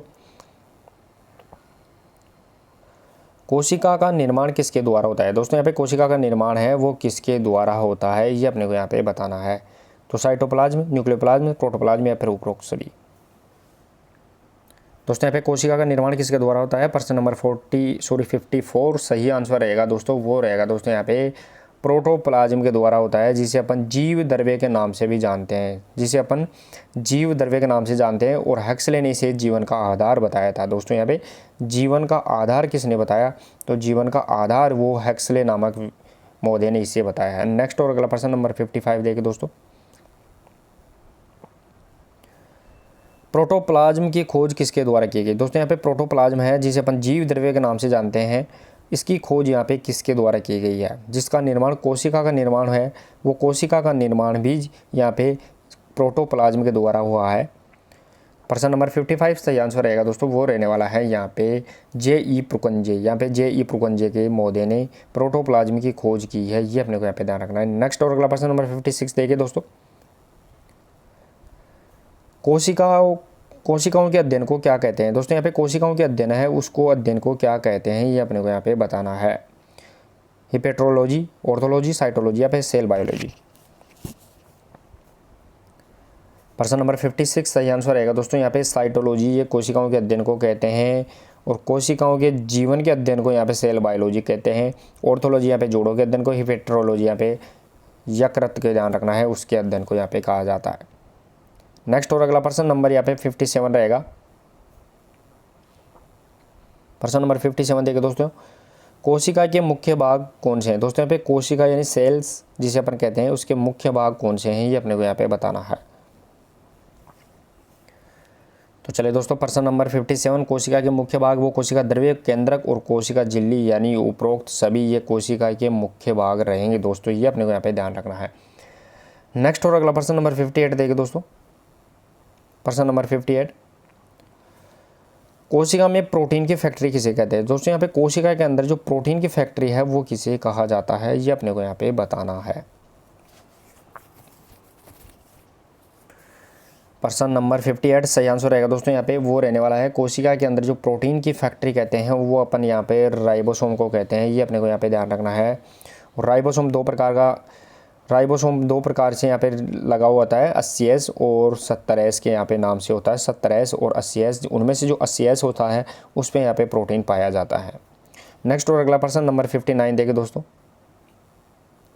प्रश्न नंबर 59 कोशिका का सबसे छोटा अंग कौन सा होता है? दोस्तों यहाँ पे कोशिका का सबसे छोटा अंग पूछा गया है वो कौन सा होता है, ये अपने को यहाँ पे बताना है। तो चले दोस्तों यहाँ पे प्रश्न नंबर 59 सही आंसर रहेगा दोस्तों, वो रहने वाला है कोशिका का सबसे छोटा अंग होता है उसे अपन राइबोसोम के नाम से ही जानते हैं। और राइबोसोम को ही दोस्तों अपन इसका दूसरा नाम इसे पेलेड कण के नाम से भी जानते हैं, यहाँ पे ध्यान रखना है। पेलेड कण भी इसे कहा जाता है, ये भी अपने को यहाँ पे ध्यान रखना है। नेक्स्ट और अगला प्रश्न नंबर 60 देखिए दोस्तों। कोशिका का सबसे बड़ा अंग कौन सा है? दोस्तों इसमें सबसे बड़ा अंग पूछा गया है कि कोशिका का सबसे बड़ा अंग कौन सा है, ये अपने को यहाँ पे बताना है। प्रश्न नंबर 60 सही आंसर रहेगा दोस्तों यहाँ पे कोशिका का सबसे बड़ा अंग वो केंद्रक होता है, ये अपने को यहाँ पे ध्यान रखना है। सही आंसर रहेगा दोस्तों यहाँ पे केंद्रक। नेक्स्ट और अगला प्रश्न नंबर 61 देखिए दोस्तों। पेलेड कण किसे कहते हैं? दोस्तों मैंने बता भी दिया है कि पेलेड कण किसे कहते हैं, जो कि कोशिका का सबसे छोटा अंग भी होता है, ये अपने को यहाँ पे पेलेड कण के नाम से जाना जाता है। प्रश्न नंबर यहाँ पे 61 सही आंसर रहेगा दोस्तों। इसे राइबोसोम को पेलेट कण के नाम से जानते हैं और एक कोशिका का सबसे छोटा अंग भी होता है। नेक्स्ट और अगला प्रश्न नंबर 62, प्रश्न नंबर 62 देखें दोस्तों, अंतः कोशिका का पाचन उपकरण किसे कहते हैं। दोस्तों कोशिका के अंदर भी पचाने के लिए अंतः कोशिका का पाचन उपकरण है वो किसे कहा जाता है, ये अपने को यहाँ पे बताना है। यानी दोस्तों कोशिका के अंदर कोई भी अगर गलत चीज़ घुस जाती है तो उसे अंदर से मारने का, नष्ट करने का कार्य कौन करता है, उसे पाचन कहते हैं। तो सही आंसर रहेगा दोस्तों प्रश्न नंबर 62 का वो रहेगा लाइसोसोम। यहाँ पे ध्यान रखना है दोस्तों, लाइसोसोम। इसे अपन कोशिका की आत्मघाती थैली भी कहते हैं दोस्तों, आत्मघाती थैली भी इसे अपन कहते हैं। नेक्स्ट और अगला प्रश्न नंबर 63 देखें दोस्तों, प्रश्न नंबर 63, कोशिका का कंट्रोलर मैनेजर किसे कहते हैं। दोस्तों यहाँ पे कोशिका का कंट्रोलर मैनेजर है वो किसे कहा जाता है, ये अपने को यहाँ पे बताना है, जिसके द्वारा पूरी कोशिका पे कंट्रोल किया जाता है। प्रश्न नंबर 63 सही आंसर रहेगा दोस्तों। यहाँ पे केंद्रक को कोशिका का कंट्रोलर मैनेजर कहते हैं, ये अपने को यहाँ पे ध्यान रखना है। नेक्स्ट और अगला प्रश्न नंबर 64 देखें दोस्तों, ज़्यादा टाइम नहीं दे पाऊंगा दोस्तों, यहाँ पे आपके पास भी टाइम नहीं है इसीलिए ज़्यादा यहाँ पे PDF में क्लास में ज़्यादा टाइम नहीं लेंगे प्रत्येक क्वेश्चन के ऊपर। प्रश्न नंबर 64 देखिए दोस्तों, यहाँ पे कोशिका का पावर हाउस किसे कहा जाता है। यहाँ पे कोशिका का पावर हाउस किसे कहा जाता है, इंपॉर्टेंट क्वेश्चन रहेगा और ईजी भी रहेगा। प्रश्न नंबर 64 सही आंसर रहेगा दोस्तों। यहाँ पे कोशिका का पावर हाउस है वो अपन यहाँ पे सूत्र कणिकाओं को कहते हैं, जिसका दूसरा नाम यहाँ पे माइटोकॉन्ड्रिया होता है दोस्तों। यहाँ पे माइटोकॉन्ड्रिया जिसे अपन सूत्र कणिका कहते हैं वो कोशिका का पावर हाउस होती है। नेक्स्ट और अगला प्रश्न नंबर 65 देखिए दोस्तों, प्रश्न नंबर 65 देख, कोशिका द्रव्य द्वारा कौन सी क्रिया होती है। दोस्तों कोशिका द्रव्य द्वारा कौन सी क्रिया की जाती है, ये अपने को यहाँ पे पूछा गया है। वृद्धि, उपापचय, श्वसन या उपरोक्त सभी।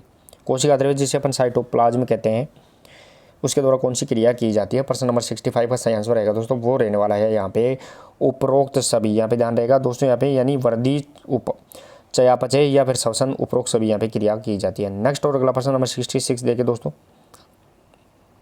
कोशिका की आत्मघाती थैली किसे कहते हैं। दोस्तों मैंने बता भी दिया है, कोशिका की आत्मघाती थैली जो कि कोशिका के अंतःपाचन के नाम से जाना जाता है। कोशिका की आत्मघाती थैली किसे कहा जाता है, जिसे अपन कोशिका की अंतःपाचन उपकरण भी कहते हैं। सही आंसर रहेगा दोस्तों यहाँ पे प्रश्न नंबर 66 का वो रहेगा लाइसोसोम। यहाँ पे ध्यान रखना है, लाइसोसोम को अपन कोशिका की आत्मघाती थैली कहते हैं। नेक्स्ट और अगला प्रश्न नंबर 67,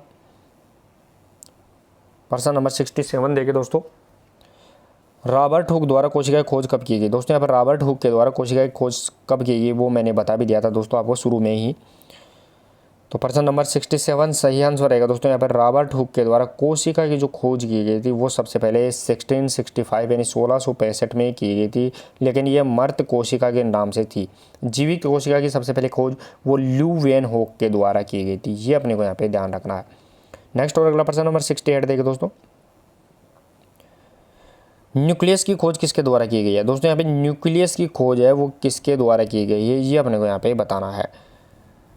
अब दोस्तों यहाँ पे न्यूक्लियस होता क्या है, तो न्यूक्लियस को अपन हिंदी में यहाँ पे केंद्रक के नाम से जानते हैं। तो केंद्रक या न्यूक्लियस की खोज है वो किसके द्वारा की गई। प्रश्न नंबर 68 सही आंसर रहेगा दोस्तों वो रहने वाला है रॉबर्ट ब्राउन के द्वारा। यहाँ पे ध्यान रखना है, रॉबर्ट ब्राउन के द्वारा न्यूक्लियस या केंद्रक की खोज की गई है। नेक्स्ट और अगला प्रश्न नंबर 69 देखिए दोस्तों, प्रश्न नंबर 69, जीव द्रव्य जीवन का भौतिक आधार है, ये किसने कहा है। जीव द्रव्य जीवन का भौतिक आधार है, ये किसने कहा है। मैंने बता भी दिया है दोस्तों इसके बारे में पहले कि जीव द्रव्य जिसे अपन प्रोटोप्लाज्म के नाम से जानते हैं वो जीवन का आधार है, ये किसने कहा है। प्रश्न नंबर 69 सही आंसर रहेगा दोस्तों यहाँ पे हक्सले के द्वारा जीव द्रव्य को जीवन का आधार या भौतिक आधार बताया गया है।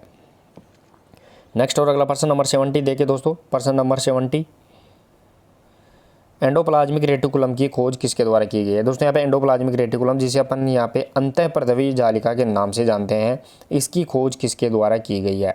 दोस्तों यहाँ पे एंडोप्लाज्मिक रेटिकुलम दो प्रकार की होती है, एक चिकनी होती है और दूसरी यहाँ पे खुरदरी होती है।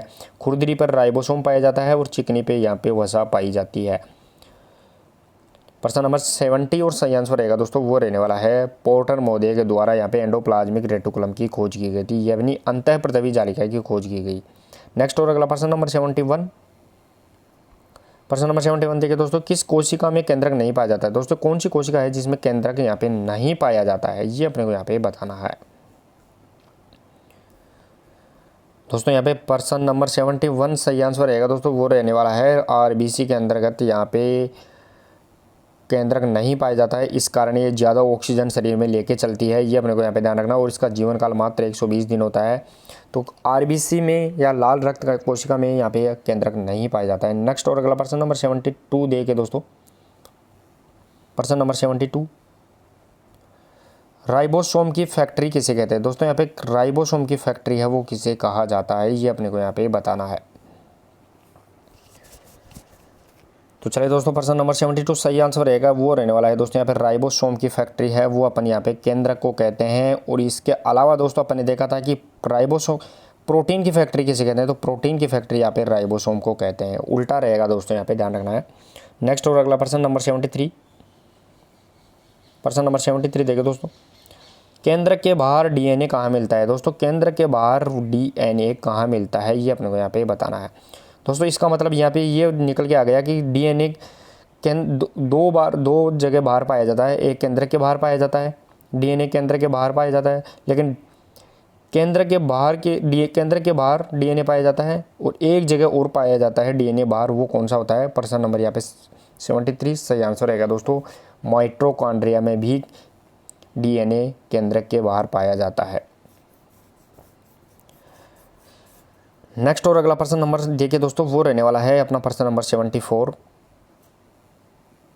प्रश्न नंबर 74 देखिए दोस्तों, ग्लाइकोलाइसिस प्रक्रिया कहाँ होती है? दोस्तों यहाँ पे ग्लाइकोलाइसिस प्रक्रिया है ये कहाँ होती है, ये अपने को यहाँ पे पूछा गया है। केंद्रक, कोशिका झिल्ली, कोशिका द्रव्य या फिर राइबोसोम? प्रश्न नंबर 74 सही आंसर रहेगा दोस्तों, वो रहने वाला है ग्लाइकोलाइसिस की प्रक्रिया है वो कोशिका द्रव्य में होती है, जिसे अपन साइटोप्लाज्म में नाम से जानते हैं। यानी चयापचय के जो क्रिया होती है, चयापचय, ये क्रिया यहाँ पे इसमें ही होती है। नेक्स्ट और अगला प्रश्न नंबर 75 देखिए दोस्तों, मानव शरीर में सबसे लंबी कोशिका कौन सी होती है? दोस्तों यहाँ पे मानव शरीर के अंदर सबसे लंबी कोशिका पूछी गई है, वो कौन सी होती है, ये अपने को यहाँ पे बताना है। दोस्तों यहाँ पे सबसे छोटी वो माइकोप्लाज्मा के नाम से जानी जाती है, लेकिन सबसे बड़ी लंबी पूछी गई है। तो प्रश्न नंबर 75 का सही आंसर रहेगा दोस्तों यहाँ पे तंत्रिका कोशिका सबसे लंबी कोशिका मानव शरीर में होती है, ये अपने को यहाँ पे ध्यान रखना है।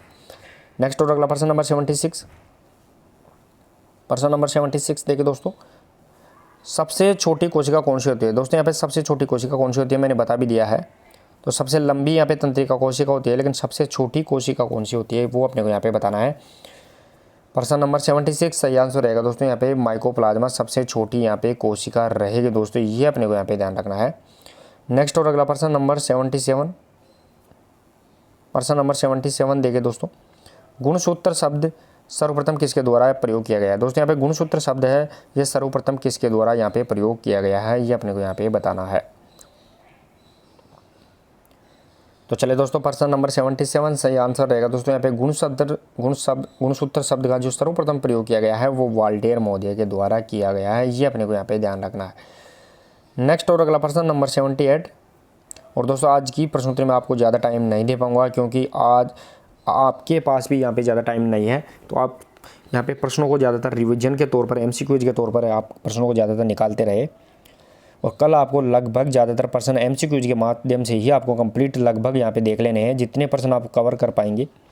प्रश्न नंबर 78 देखिए दोस्तों यहाँ पे, कोशिका में ट्रांसपोर्ट मैनेजर का कार्य किसके द्वारा किया जाता है? कोशिका के अंदर जो ट्रांसपोर्ट मैनेजर है ये कार्य किसके द्वारा किया जाता है, ये अपने को यहाँ पे बताना है। यानी कोशिका भित्ति तक जो कार्य आना और वहाँ से कोई भी चीज़ वापस लेके जाना, प्रोटीन, जल, तो ये कार्य कौन करता है कोशिका के अंदर? तो प्रश्न नंबर 78 का सही आंसर रहेगा दोस्तों, गोल्जी को यहाँ पे ट्रांसपोर्ट मैनेजर का कार्य करता है। नेक्स्ट और अगला प्रश्न नंबर 79 देखिए दोस्तों, प्रश्न नंबर 79 रहेगा, कोशिका का पुनर्निर्माण अंग किसे कहा जाता है? दोस्तों यहाँ पे कोशिका का पुनर्निर्माण अंग है वो किसे कहा जाता है, ये अपने को यहाँ पे बताना है। यानी कोशिका में एक बार अंग खत्म होने पर वो वापस बन जाता है तो उसे पुनर्निर्माण अंग कहते हैं, और ये किसे कहा जाता है? तो प्रश्न नंबर 79 सही आंसर रहेगा दोस्तों यहाँ पे लाइसोसोम को कोशिका का पुनर्निर्माण अंग कहते हैं, क्योंकि दोस्तों यहाँ पे लाइसोसोम है वो आत्मघाती थैली के रूप में यहाँ पे कोशिका में कोई बैक्टीरिया जीवाणु होता है तो वो खुद के एंजाइम को यहाँ पे फाड़ के मर जाती है, लेकिन दोबारा इसका निर्माण किसके द्वारा किया जाता है, तो वो गोल्जी कोई के द्वारा किया जाता है। लेकिन इसका मतलब ये निकल के आ गया कि गोल्जी कोई के द्वारा निर्माण किया जाता है, लेकिन कौन सा अंग दोबारा निर्मित होता है, तो वो लाइसोसोम रहेगा दोस्तों। नेक्स्ट और अगला प्रश्न नंबर 80 देखे दोस्तों। प्रश्न नंबर 80 रहेगा, कोशिका के अंदर सूचनाओं का आदान प्रदान किसके द्वारा किया जाता है। दोस्तों यहाँ पे कोशिका के अंदर सूचनाओं का आदान प्रदान यानी जिसे अपन कोशिका का पोस्टमैन के नाम से भी जानते हैं, तो कोशिका में सूचनाओं का आदान प्रदान किसके द्वारा किया जाएगा, ये अपने को यहाँ पे बताना है। तो प्रश्न नंबर 80 सही आंसर रहेगा दोस्तों यहाँ पे RNA राइबो न्यूक्लिक अम्ल यानी इसके द्वारा कोशिका में सूचनाओं का आदान प्रदान किया जाता है, ये अपने को यहाँ पे ध्यान रखना है दोस्तों। नेक्स्ट और अगला प्रश्न देखें दोस्तों, वो रहने वाला है अपना प्रश्न नंबर 81। प्रश्न नंबर 81 देखें दोस्तों, मिनी माता रोग किसके कारण होता है। दोस्तों यहाँ पे मिनी माता रोग है ये किसके कारण होता है, ये अपने को यहाँ पे बताना है। मिनी माता रोग किसके कारण होता है, तो कैडमियम, लोहा, मरकरी या फिर जस्ता। प्रश्न नंबर 81 सही आंसर रहेगा दोस्तों, वो रहने वाला है मरकरी, जिसे अपन पारे के नाम से जानते हैं। पारा और इसकी जो इकाई होती है वो mmHg के नाम से जानी जाती है, तो ये मरकरी होती है पारा, इसकी अधिकता के कारण यहाँ पे मिनी माता रोग होता है। नेक्स्ट और अगला प्रश्न नंबर 82, और वीडियो को शेयर करते रहे दोस्तों आप जरूर। इटाई रोग किसके कारण होता है। दोस्तों यहाँ पे इटाई रोग है ये किसके कारण होता है, ये अपने को यहाँ पे बताना है। पारा, लोहा, कैडमियम या फिर गोल्ड, किसके कारण रहेगा दोस्तों, ये अपने को यहाँ पे बताना है। तो चलिए दोस्तों, प्रश्न नंबर 82 और सही आंसर रहेगा दोस्तों यहाँ पे जो इटाई रोग है ये कैडमियम की अधिकता के कारण होता है, ये अपने को यहाँ पे ध्यान रखना है। नेक्स्ट और अगला प्रश्न नंबर 83 देखे दोस्तों। प्रश्न नंबर 83 रहेगा, बैडमिंटन वर्ल्ड कप चैंपियनशिप 2022 का आयोजन कहाँ हुआ। दोस्तों यहाँ पे बैडमिंटन वर्ल्ड कप चैंपियनशिप 2022 है, इसका आयोजन यहाँ पे कहाँ हुआ, ये अपने को यहाँ पे बताना है। अमेरिका, टोक्यो, ब्राज़ील या फिर कनाडा। प्रश्न नंबर 83 सही आंसर रहेगा दोस्तों यहाँ पे टोक्यो के अंतर्गत बैडमिंटन वर्ल्ड कप चैंपियनशिप 2022 का आयोजन किया गया। नेक्स्ट और अगला प्रश्न नंबर 84। प्रश्न नंबर 84 देखिए दोस्तों यहाँ पे, कोमल उत्तक चोटों के लिए राइस पद्धति की शुरुआत किसने की थी। दोस्तों यहाँ पे कोमल जो सॉफ्ट टिश्यू इंजरी वो जो होती है उसमें जो राइस पद्धति होती है जिसे आप वर्तमान में प्राइसर के नाम से भी जानते हैं, इसकी शुरुआत यहाँ पे किसके द्वारा की गई थी। दोस्तों यहाँ पे राइस पद्धति में रेस्ट, आइस, कंप्रेशन और एलिवेशन ये 4 शब्द होते हैं। इससे पहले प्राइसर के रूप में होता है और उसमें प्रोटेक्शन और लास्ट में रेस्ट भी होता है। तो राइस में रेस्ट, आइस, कंप्रेशन और एलिवेशन, तो इसकी शुरुआत है वो किसके द्वारा की गई। प्रश्न नंबर 84 का सही आंसर रहेगा दोस्तों यहाँ पे गेबे मिर्किन के द्वारा राइस पद्धति की यहाँ पे शुरुआत की गई थी, ये अपने को यहाँ पे ध्यान रखना है। नेक्स्ट और अगला प्रश्न नंबर 85 देखिए दोस्तों। प्रश्न नंबर 85 रहेगा, मैक्रोट्रोमा के अंतर्गत कौन सी चोट शामिल नहीं होती है। दोस्तों यहाँ पे मैक्रोट्रोमा के अंतर्गत कौन सी चोट शामिल नहीं होती है, ये अपने को यहाँ पे बताना है। अब दोस्तों मैं आपको ये बताऊँ, चोट औषधि का यानी चोट के 2 प्रकार होते हैं, एक मैक्रोट्रोमा, दूसरी माइक्रोट्रोमा होती है। तो मैक्रोट्रोमा होती है वो कौन सी चोट होती है, तो मैक्रोट्रोमा ये जो चोट होती है वो लंबे टाइम की, और माइक्रोट्रोमा होती है वो कम लंबे टाइम की चोट होती है, यानी प्राकृतिक रूप से चोटें हो यहाँ पे शामिल की जाती है। तो प्रश्न नंबर 85 का सही आंसर रहेगा दोस्तों यहाँ पे ओवर यूज चोट को यहाँ पे मैक्रोट्रोमा में इसमें शामिल नहीं किया जाता है, ये अपने को यहाँ पे ध्यान रखना है। मतलब मैक्रोट्रोमा में यहाँ पे कौन सी चोट निकल के आ गई, तो वो ताज़ा चोट होती है वो मैक्रोट्रोमा में आती है, और माइक्रोट्रोमा में कौन सी चोट आती है, तो वो पुरानी चोट आती है जिसे अपन ओवर यूज इंजरी के नाम से जानते हैं। नेक्स्ट और अगला प्रश्न नंबर 86 देखे दोस्तों। प्रश्न नंबर 86 रहेगा, हेयर लाइन फ्रैक्चर को क्या कहा जाता है। हेयर लाइन फ्रैक्चर यानी बहुत माइनर फ्रैक्चर होता है दोस्तों, उसे अपन हेयर लाइन फ्रैक्चर कहते हैं। तो इसी का दूसरा नाम क्या है, यानी हड्डी के अंदर बहुत ना के बराबर, ध्यान रखना है, ना के बराबर फ्रैक्चर आता है, उसे अपन हेयर लाइन फ्रैक्चर कहते हैं। तो इसका दूसरा नाम क्या होता है। प्रश्न नंबर 86 का सही आंसर रहेगा दोस्तों, वो रहेगा दोस्तों यहाँ पे बंजन भंग कहते हैं, ये अपने को यहाँ पे ध्यान रखना है। नेक्स्ट और अगला प्रश्न नंबर 87, हाइड्रोथेरेपी के जनक कौन है। यहाँ पे दोस्तों हाइड्रोथेरेपी है, इसके जनक कौन है, ये अपने को यहाँ पे ध्यान रखना है। दोस्तों हाइड्रोथेरेपी जिसे अपन जल चिकित्सा कहते हैं, जल चिकित्सा 2 प्रकार की होती है, एक ठंडे पानी से और दूसरे गर्म पानी से होती है, लेकिन ये हाइड्रोथेरेपी है दोनों ही प्रकार के जल की। इसका जनक कौन है ये अपने को यहाँ पे बताना है। प्रश्न नंबर 87 सही आंसर रहेगा दोस्तों यहाँ पे सेबेस्टियन निप को हाइड्रोथेरेपी का यहाँ पे जनक कहा जाता है, ये इसका सही आंसर रहेगा दोस्तों। नेक्स्ट और अगला प्रश्न नंबर 88 देखिए दोस्तों। प्रश्न नंबर 88 स्प्रेन चोट के कितने प्रकार होते हैं दोस्तों। यहाँ पे स्प्रेन चोट के कितने प्रकार होते हैं ये अपने को यहाँ पे बताना है दोस्तों। सबसे पहले तो स्प्रेन चोट होती किसकी है ये अपने को यहाँ पे ध्यान रखना है दोस्तों। यहाँ पे स्प्रेन होती है ये लिगामेंट की चोट होती है, ये अपने को यहाँ पे ध्यान रखना है। लिगामेंट की चोट स्प्रेन होती है और लिगामेंट दो हड्डियों को हड्डियों से आपस में जोड़ता है, वो लिगामेंट होता है। तो इसका सही आंसर रहेगा दोस्तों वो स्प्रेन चोट ये 3 प्रकार की होती है, जिसे अपन यहाँ पे क्या कहते हैं तीनों ही प्रकार को। तो इसे अपन फर्स्ट डिग्री, सेकंड डिग्री और थर्ड डिग्री के नाम से जानते हैं, और इसमें भी अपन माइल्ड, मॉडरेट और सीवियर स्ट्रेन के नाम से भी इसे अपन जानते हैं।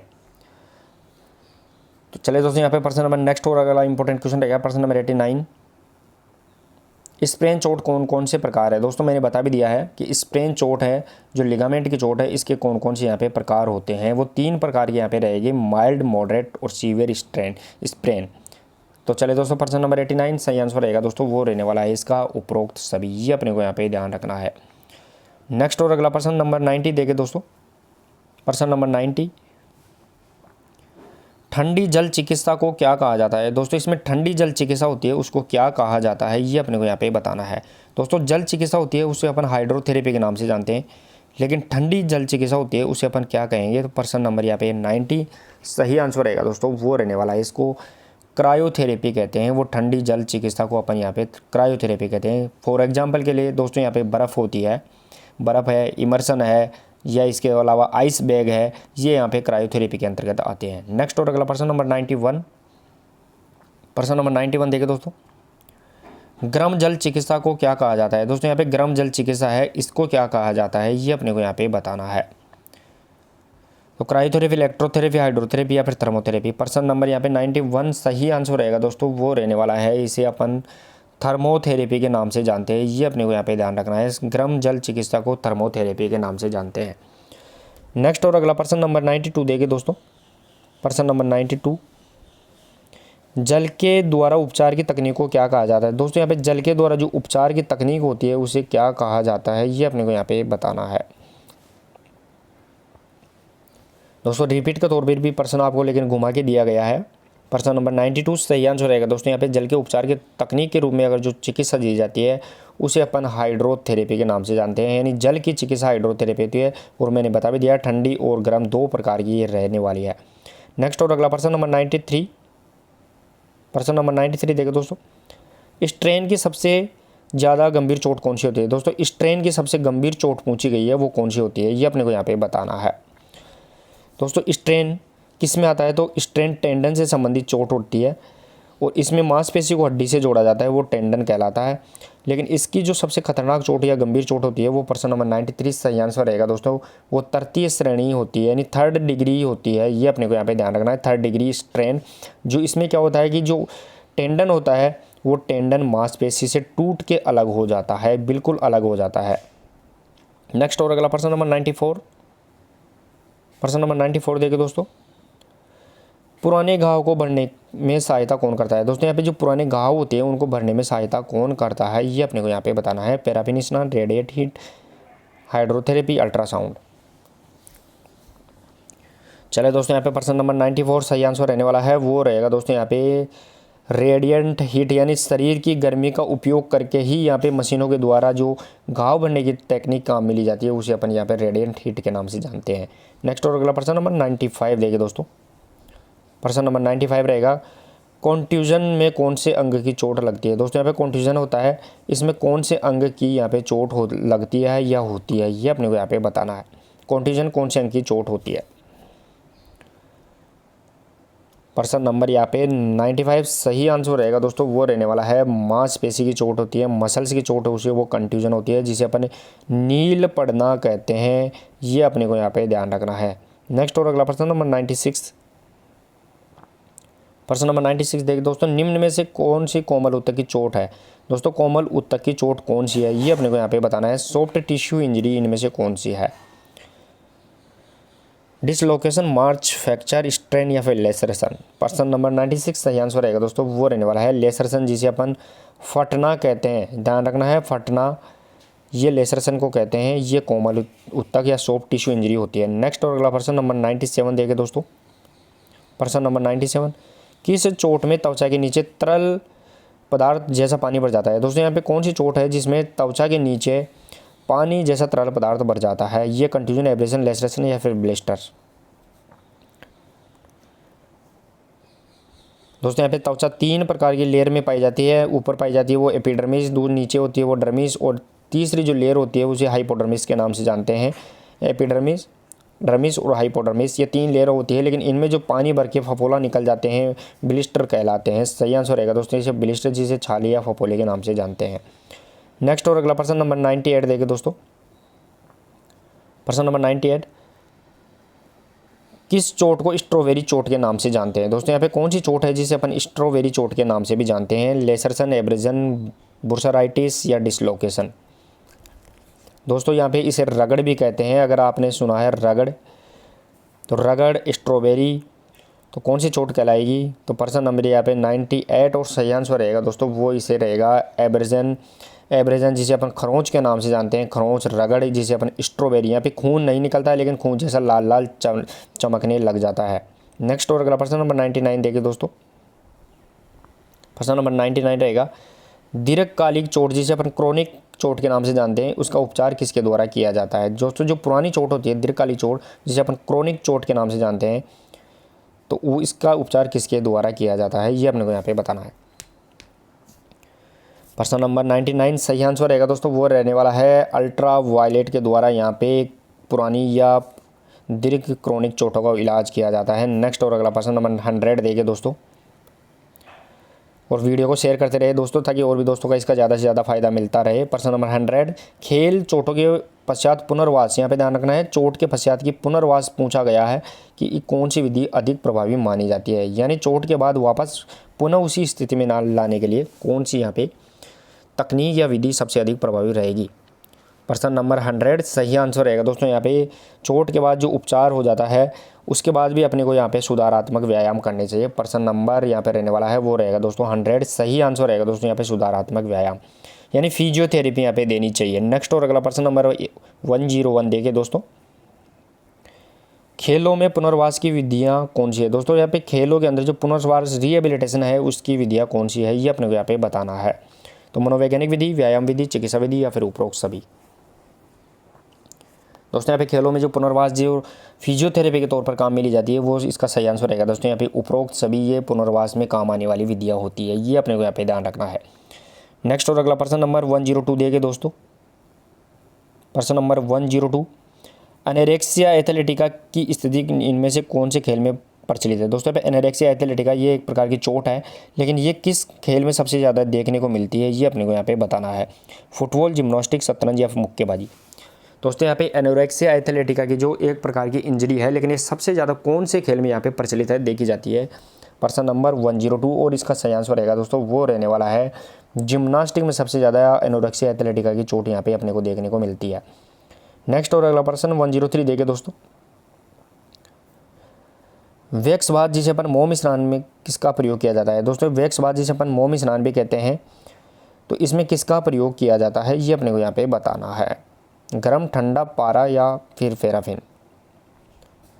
प्रश्न 103 सही आंसर रहेगा दोस्तों वो रहने वाला है इसमें पैराफिन का इस्तेमाल किया जाता है। इसे पैराफिन बाथ भी कहते हैं, लेकिन इसमें क्या होता है दोस्तों, इसमें जो तरल मोम, यहाँ पे ध्यान रखना है तरल मोम और इसमें प्लस के रूप में यानी पेट्रोलियम जेली ये इसमें काम में ली जाती है। उसे अपन वैक्स बाथ या फिर मोम स्नान या फिर पैराफिन बाथ के नाम से भी जानते हैं।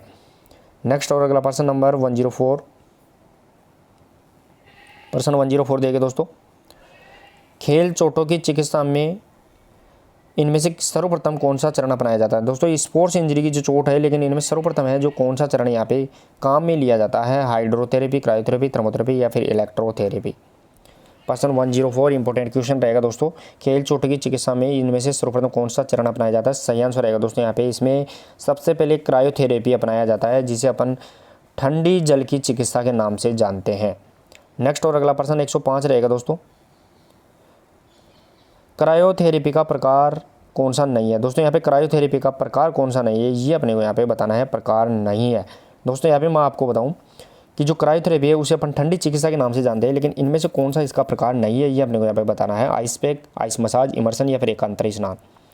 प्रश्न नंबर 105 सही आंसर रहेगा दोस्तों यहाँ पे एकांतरी स्नान यहाँ पे क्रायोथेरेपी के अंतर्गत नहीं आता है। ये व्हर्लपूल स्नान होता है, इसमें ठंडा और गर्म स्नान होता है, ये यहाँ पे इसके अंतर्गत क्रायोथेरेपी में नहीं आएगा दोस्तों। नेक्स्ट और अगला प्रश्न नंबर 106 देखिए दोस्तों, प्रश्न नंबर 106, रोगी परिपथ का संबंध किस चिकित्सा विधि से होता है। दोस्तों यहाँ पे रोगी परिपथ है, इसका संबंध है वो किस चिकित्सा यहाँ पे विधि में होगा, हाइड्रोथेरेपी, पैराफिन बाथ, इलेक्ट्रोथेरेपी या डायाथर्मी।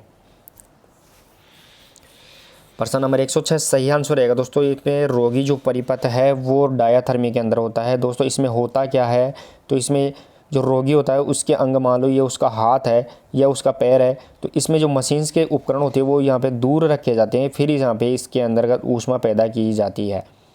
नेक्स्ट और अगला प्रश्न नंबर 107 देखिए दोस्तों,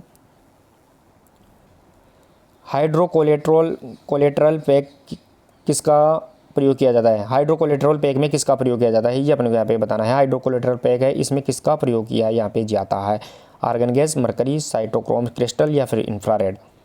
दोस्तों हाइड्रोकोलेट्रल पैक और इसमें जो इस्तेमाल किया जाता है, प्रश्न नंबर 107 इसका सही आंसर रहेगा दोस्तों, वो रहने वाला है इसमें ध्यान रखना है दोस्तों, इसमें जो उपयोग किया जाता है वो साइटोक्रोम क्रिस्टल का उपयोग यहाँ पे किया जाता है। सही आंसर रहेगा दोस्तों साइटोक्रोम क्रिस्टल। नेक्स्ट और अगला प्रश्न नंबर 108 रहेगा दोस्तों, प्रश्न नंबर 108 देखिए दोस्तों, व्हर्लपूल बाथ या व्हर्लपूल स्नान का उपयोग किस चोट की स्थिति में नहीं किया जाना चाहिए। दोस्तों यहाँ पे व्हर्लपूल स्नान जिसे गर्म या ठंडा पानी के नाम से जानते हैं, इसमें कौन सी चोट की स्थिति में इसका उपयोग नहीं किया जाना चाहिए, तो मांसपेशी ऐंठन में, स्प्रेन, स्ट्रेन या फिर रक्तस्राव जिसे अपन हीमोरेज के नाम से जानते हैं।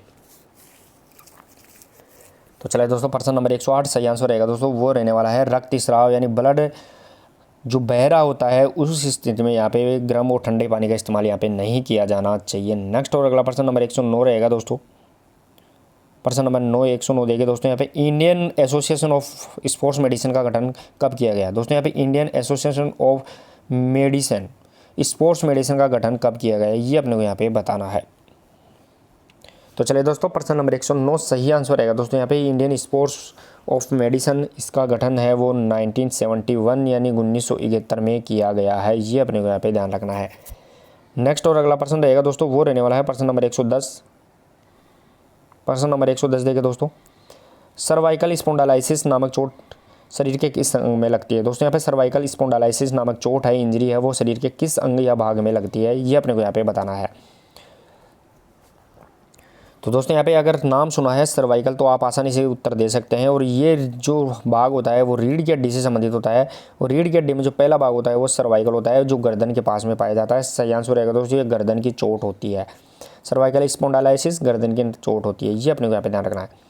नेक्स्ट और अगला प्रश्न नंबर 111 देखिए दोस्तों, प्रश्न नंबर 111, किस खिलाड़ी को कंधे में चोट लग जाती है। किसी खिलाड़ी को कंधे में कौन सी चोट लग जाती है। दोस्तों यहाँ पे कंधे में जो खिलाड़ी को चोट लगती है वो कौन सी चोट होती है, ये अपने को यहाँ पे बताना है। विस्थापन, जेवलिन, एल्बो, स्टिफनेस या फिर उपरोक्त सभी।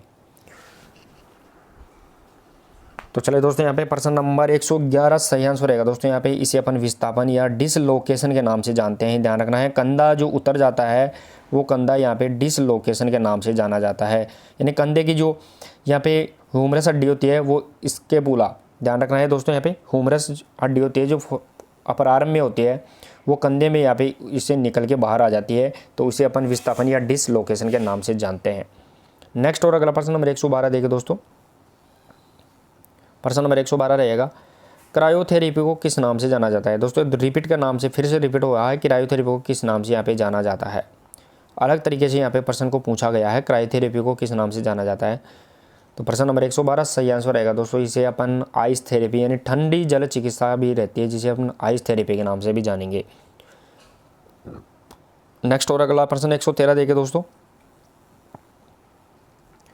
निम्न में से लिगामेंट की चोट कौन सी है। दोस्तों यहाँ पे लिगामेंट की चोट है वो कौन सी है, ये अपने को यहाँ पे बताना है। दोस्तों मैंने बता भी दिया था शुरुआत में, लिगामेंट क्या काम करता है, तो लिगामेंट हड्डी टू हड्डी, बोन टू बोन, यहाँ पे ध्यान रखना है, हड्डी का हड्डी से, हड्डी को हड्डी से जोड़ता है वो लिगामेंट होता है। तो लिगामेंट की चोट इनमें से कौन सी होती है? तो प्रश्न नंबर 113 और सही आंसर रहेगा दोस्तों, इसे अपन स्प्रेन कहते हैं, जिसे हिंदी में अपन मोच कहते हैं। ये अपने को यहाँ पे ध्यान रखना है।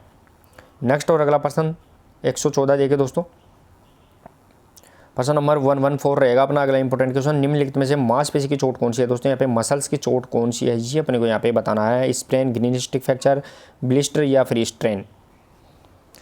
अब दोस्तों यहाँ पे मांसपेशी और इसके साथ में टेंडन जुड़ा होता है और इसका सही आंसर रहेगा दोस्तों यहाँ पे स्ट्रेन, जिसे अपन खिंचाव कहते हैं, वो मांसपेशी की चोट होती है। सही आंसर रहेगा स्ट्रेन, जिसे अपन खिंचाव भी बोलते हैं दोस्तों। नेक्स्ट और अगला प्रश्न देखें दोस्तों, वो रहने वाला है 115। प्रश्न नंबर 115 देखें दोस्तों, स्प्रेन व स्ट्रेन का इलाज कौन सी विधि द्वारा किया जाता है? दोस्तों यहाँ पे स्प्रेन और स्ट्रेन यानी लिगामेंट और टेंडन की जो चोट है, इसका इलाज किस विधि के द्वारा इनमें से किया जाता है? हाइड्रोथेरेपी, इलेक्ट्रोथेरेपी, मालिश या फिर प्राइसर पद्धति। प्रश्न नंबर 115 और सही आंसर रहेगा दोस्तों यहाँ पे स्प्रेन स्ट्रेन दोनों का ही जो इलाज किया जाता है वो यहाँ पे प्राइसर पद्धति के द्वारा किया जाता है। ये अपने को यहाँ पे ध्यान रखना है। नेक्स्ट और अगला प्रश्न नंबर 116 से देखिए दोस्तों, प्रश्न नंबर 116 रहेगा। Next important question, gas chromatography तकनीक का उपयोग किसकी जांच के लिए किया जाता है? दोस्तों यहाँ पे गैस क्रोमेटोग्राफी है, इस टेक्निक का उपयोग किसकी जांच के लिए यहाँ पे किया जाता है? ये अपने को यहाँ पे बताना है। तो चलिए दोस्तों यहाँ पे प्रश्न नंबर 116 सही आंसर रहेगा दोस्तों यहाँ पे गैस क्रोमेटोग्राफी का जो टेक्निक है, इसका प्रयोग यहाँ पे किया जाता है वो डोपिंग के जांच के लिए किया जाता है। जिसमें मतलब यह होता है कि यहाँ पे अगर कोई खिलाड़ी नशा करता है, कोई नशीली वस्तु का यहाँ पे इंटेक करता है बॉडी के अंदर, तो वो गैस क्रोमेटोग्राफी टेक्निक के द्वारा यहाँ पे जाँच की जाती है। नेक्स्ट और अगला प्रश्न नंबर 117 देखे दोस्तों, प्रश्न नंबर 117 रहेगा दोस्तों, और वीडियो को जरूर शेयर करते रहे। शरीर के किस भाग में सिन स्लिप्ट होता है? दोस्तों शरीर के कौन सा भाग है जिसमें सिन स्लिप्ट यानी ये रोग होता है? फॉर एग्जांपल के लिए अगर दोस्तों मैं बताऊं तो ये दर्द होता है जो एक बोन यानी हड्डी में होता है, टीबिया और फिबुला। यहाँ पे ध्यान रखना है, टीबिया और फिबुला होती है, उन बोन में ये दर्द होता है जिसे अपन सिन स्लिप्ट के नाम से जानते हैं। शरीर के कौन से भाग में रहेगा? सही आंसर रहेगा दोस्तों एक प्रश्न नंबर 117 का निचले पैर पाँव में होता है, यानी निचले पैर में होता है। ये अपने को यहाँ पे ध्यान रखना है। ये अपना थाई वाला भाग, ये अपना घुटना होता है, इसके नीचे वाला पैरों का भाग होता है। इसमें यहाँ पे टीबिया और फिबुला हड्डी में यहाँ पे सिन पेन या सिन स्लिप्ट होता है। नेक्स्ट और अगला प्रश्न नंबर 118 देखिए दोस्तों, प्रश्न नंबर 118 रहेगा, कौन सी चोट को ठीक होने में सबसे ज़्यादा समय लगता है? दोस्तों यहाँ पे कौन सी चोट है, इंजरी है जिसमें सबसे ज़्यादा यहाँ पे ठीक होने में टाइम लगता है? टेंडिनाइटिस, फ्रैक्चर, हेमाटोमा या फिर स्प्रेन। तो चले दोस्तों प्रश्न नंबर यहाँ पे 118 और इसका सही आंसर रहने वाला है वो रहेगा दोस्तों यहाँ पे जो चोट है वो सबसे ज़्यादा यहाँ पे टाइम लगता है ठीक होने में, वो टेंडिनाइटिस चोट में यानी टेंडन से संबंधित चोट में यहाँ पे सबसे ज़्यादा टाइम लगता है। नेक्स्ट और अगला प्रश्न देखिए दोस्तों, वो रहने वाला है 119। प्रश्न नंबर 119 देखिए दोस्तों, संतोष ट्रॉफी को सर्वाधिक बार किसके द्वारा जीता गया है? दोस्तों यहाँ पे संतोष ट्रॉफी है, इसका सर्वाधिक बार विजेता कौन है? ये अपने को यहाँ पे बताना है। पश्चिम बंगाल, केरल, पंजाब या फिर राजस्थान। दोस्तों यहाँ पे संतोष ट्रॉफी किससे संबंधित है? तो सबसे पहले तो ये फुटबॉल से संबंधित प्रतियोगिता है। शुरुआत कब हुई थी? तो 1941 यानी 1941 में इसकी शुरुआत हुई थी, लेकिन सबसे ज़्यादा बार इसका विजेता वो पश्चिम बंगाल रहेगा दोस्तों। ये अपने को यहाँ पे ध्यान रखना है। नेक्स्ट और अगला प्रश्न नंबर 120 देखिए दोस्तों, प्रश्न नंबर 120 रहेगा, अंतर्राष्ट्रीय नेहरू गोल्ड कप किस खेल से संबंधित है? दोस्तों यहाँ पे इंटरनेशनल नेहरू गोल्ड कप है, ये किस खेल से संबंधित है? ये अपने को यहाँ पे ध्यान रखना है। हॉकी, फुटबॉल, बास्केटबॉल या फिर बैडमिंटन।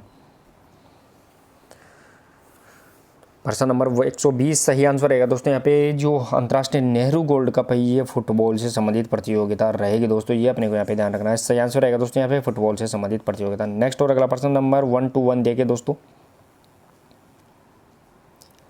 फुटबॉल मैच के दौरान कितने टाइम आउट लिए जा सकते हैं? दोस्तों यहाँ पे फुटबॉल मैच के दौरान कितने टाइम आउट यहाँ पे लिए जा सकते हैं, ये अपने को यहाँ पे बताना है। तो प्रत्येक टीम द्वारा 5 एक हाफ में लेते हैं, प्रत्येक टीम द्वारा 2 पूरे मैच में, या दोनों टीमों द्वारा 3-3 टाइम आउट, या फिर एक भी टाइम आउट नहीं दिया जाता। प्रश्न नंबर 121 सही आंसर रहेगा दोस्तों यहाँ पे फुटबॉल में एक भी टाइम आउट यहाँ पे नहीं दिया जाता है। ये अपने को यहाँ पे ध्यान रखना है। फुटबॉल हो गया, खो खो गेम होता है दोस्तों, इनमें टाइम आउट यहाँ पे नहीं दिया जाता है। नेक्स्ट और अगला प्रश्न नंबर देखिए दोस्तों 122 रहेगा। प्रश्न नंबर 122, बेटन कप का संबंध किस खेल से है? दोस्तों यहाँ पे बेटन कप है, इसका संबंध किस खेल से है? ये अपने को यहाँ पे बताना है। बेटन कप का संबंध किस खेल से है, ये अपने को यहाँ पे बताना है। फुटबॉल, बास्केटबॉल, बेसबॉल या फिर हॉकी। चलिए दोस्तों, यहाँ पे प्रश्न नंबर 122 सही आंसर रहेगा दोस्तों। यहाँ पे बेटन कप का संबंध वो हॉकी से संबंधित होता है, ये अपने को यहाँ पे ध्यान रखना है। नेक्स्ट और अगला प्रश्न नंबर 1, 2, 3 देखे दोस्तों। प्रश्न नंबर 123 रहेगा, खो खो खेल में दोनों पोल के मध्य की दूरी कितनी होती है। दोस्तों यहाँ पे खो खो खेल में जो दोनों पोल की जो मध्य की दूरी होती है वो कितनी होती है, ये अपने को यहाँ पे बताना है। दोस्तों यहाँ पे जो खो खो ग्राउंड्स होता है, इस खो खो ग्राउंड की लंबाई चौड़ाई यहाँ पे 27/16 की होती है, 27/16। लेकिन इनमें जो बीच में जो लाइन होती है वो सेंटर लाइन, और ये जो क्रॉस लाइन होती है ये कितनी लाइनें होती हैं, तो क्रॉस लाइन से इसमें 8 क्रॉस लाइन होती है, ये भी अपने को यहाँ पे ध्यान रखना है। लेकिन जो पोल टू पोल इसकी जो दूरी होती है, पोल टू पोल, वो इसकी यहाँ पे रहने वाली है, वो इसका सही आंसर रहेगा दोस्तों यहाँ पे 24 मीटर, ये अपने को यहाँ पे ध्यान रखना है। तो पोल टू पोल ग्राउंड की दूरी 27/16 होती है, लेकिन पोल टू पोल देखें तो 1.5 मीटर का यहाँ पे दोनों तरफ से यहाँ पे फ्री जोन निकाल दिया जाता है। तो टोटल 3 मीटर फ्री जोन निकलने पर यहाँ पे 27/16 यानी 24 मीटर इसकी पोल टू पोल यहाँ पे डिस्टेंस रहेगी। नेक्स्ट और आज के प्रश्न उत्तर का सेकंड लास्ट प्रश्न रहेगा दोस्तों। प्रश्न नंबर 1, 2, 4 देंगे। प्रश्न नंबर 124, एकलव्य पुरस्कार का संबंध किस खेल से है। दोस्तों यहाँ पे एकलव्य पुरस्कार है, इसका संबंध किस खेल से है, ये अपने को यहाँ पे बताना है। तो चलिए दोस्तों, मैं आपको बता दूं यहाँ पे जो स्पोर्ट्स करंट अफेयर से, यहाँ पे स्पोर्ट्स करंट अफेयर से रिलेटेड प्रश्न उत्तरी या PDF 150 प्रश्नों की आपको अवेलेबल करवा दी गई है, वो आप 149 रुपये में प्राप्त कर सकते हैं। वो भी आप बिल्कुल जो आपने PDF खरीदी है उसी अकॉर्डिंग आप टेलीग्राम या फिर व्हाट्सएप पर ग्रुप पे जाकर आप इसकी प्रोसेस की प्रक्रिया देख सकते हैं। तो अभी आप इसको आसानी से प्राप्त कर सकते हैं। 150 स्पोर्ट्स करंट अफेयर्स क्वेश्चन आपके लिए इंपॉर्टेंट रहेंगे दोस्तों, वो आप प्राप्त कर सकते हैं। प्रश्न नंबर 124 सही आंसर रहेगा दोस्तों। यहाँ पे एकलव्य पुरस्कार है वो खो खो खेल से संबंधित है। नेक्स्ट और आज के प्रश्न उत्तर का लास्ट प्रश्न देखें दोस्तों। प्रश्न नंबर वो 125 रहेगा। प्रश्न नंबर 125, डेविस कप का संबंध किस खेल से है। दोस्तों यहाँ पे डेविस कप का शुरुआत कब हुई, सबसे पहले तो डेविस कप की शुरुआत कब हुई, ये अपने को यहाँ पे बताना है। दोस्तों यहाँ पे डेविस कप किससे संबंधित है, तो डेविस कप यहाँ पे टेनिस से संबंधित है, लेकिन इसकी शुरुआत कब हुई थी ये अपने को यहाँ पे बताना है। सही आंसर रहेगा दोस्तों यहाँ पे प्रश्न नंबर 125, डेविस कप की शुरुआत वो सन 1900 में हुई थी, ये अपने को यहाँ पे ध्यान रखना है। तो चलिए दोस्तों, प्रश्न नंबर 125 प्रश्नों का एनालिसिस किया, कितने प्रश्नों का आपने सही आंसर दिया है वो आपकी स्कोर कमेंट बॉक्स में बताइए। और अगर वीडियो और क्लास पसंद आए तो जरूर शेयर करते रहे। कल दोस्तों आपको लाइव के माध्यम से आपके समस्या यहाँ पे लाइव के माध्यम से पेपर को किस प्रकार किया जाएगा वो आपको यहाँ पे कल आपको बताया जाएगा। तो आपको नोटिफिकेशन मिल जाएगा कि लाइव कब आया जाएगा, और आप यहाँ से जुड़ के अपनी क्वेरी आप बता सकते हैं। तो चलिए दोस्तों, अगर PDF भी आपको लेनी है करंट स्पोर्ट्स से रिलेटेड प्रश्नों की, तो वो आप आसानी से प्राप्त कर सकते हैं। तो मिलते हैं दोस्तों एक नेक्स्ट और अगली प्रश्नोत्तरी और कल एक इंपॉर्टेंट क्लास के साथ, वो आपके लिए लाइव से मिलेंगे दोस्तों। तो मिलते हैं दोस्तों कल। थैंक यू, धन्यवाद।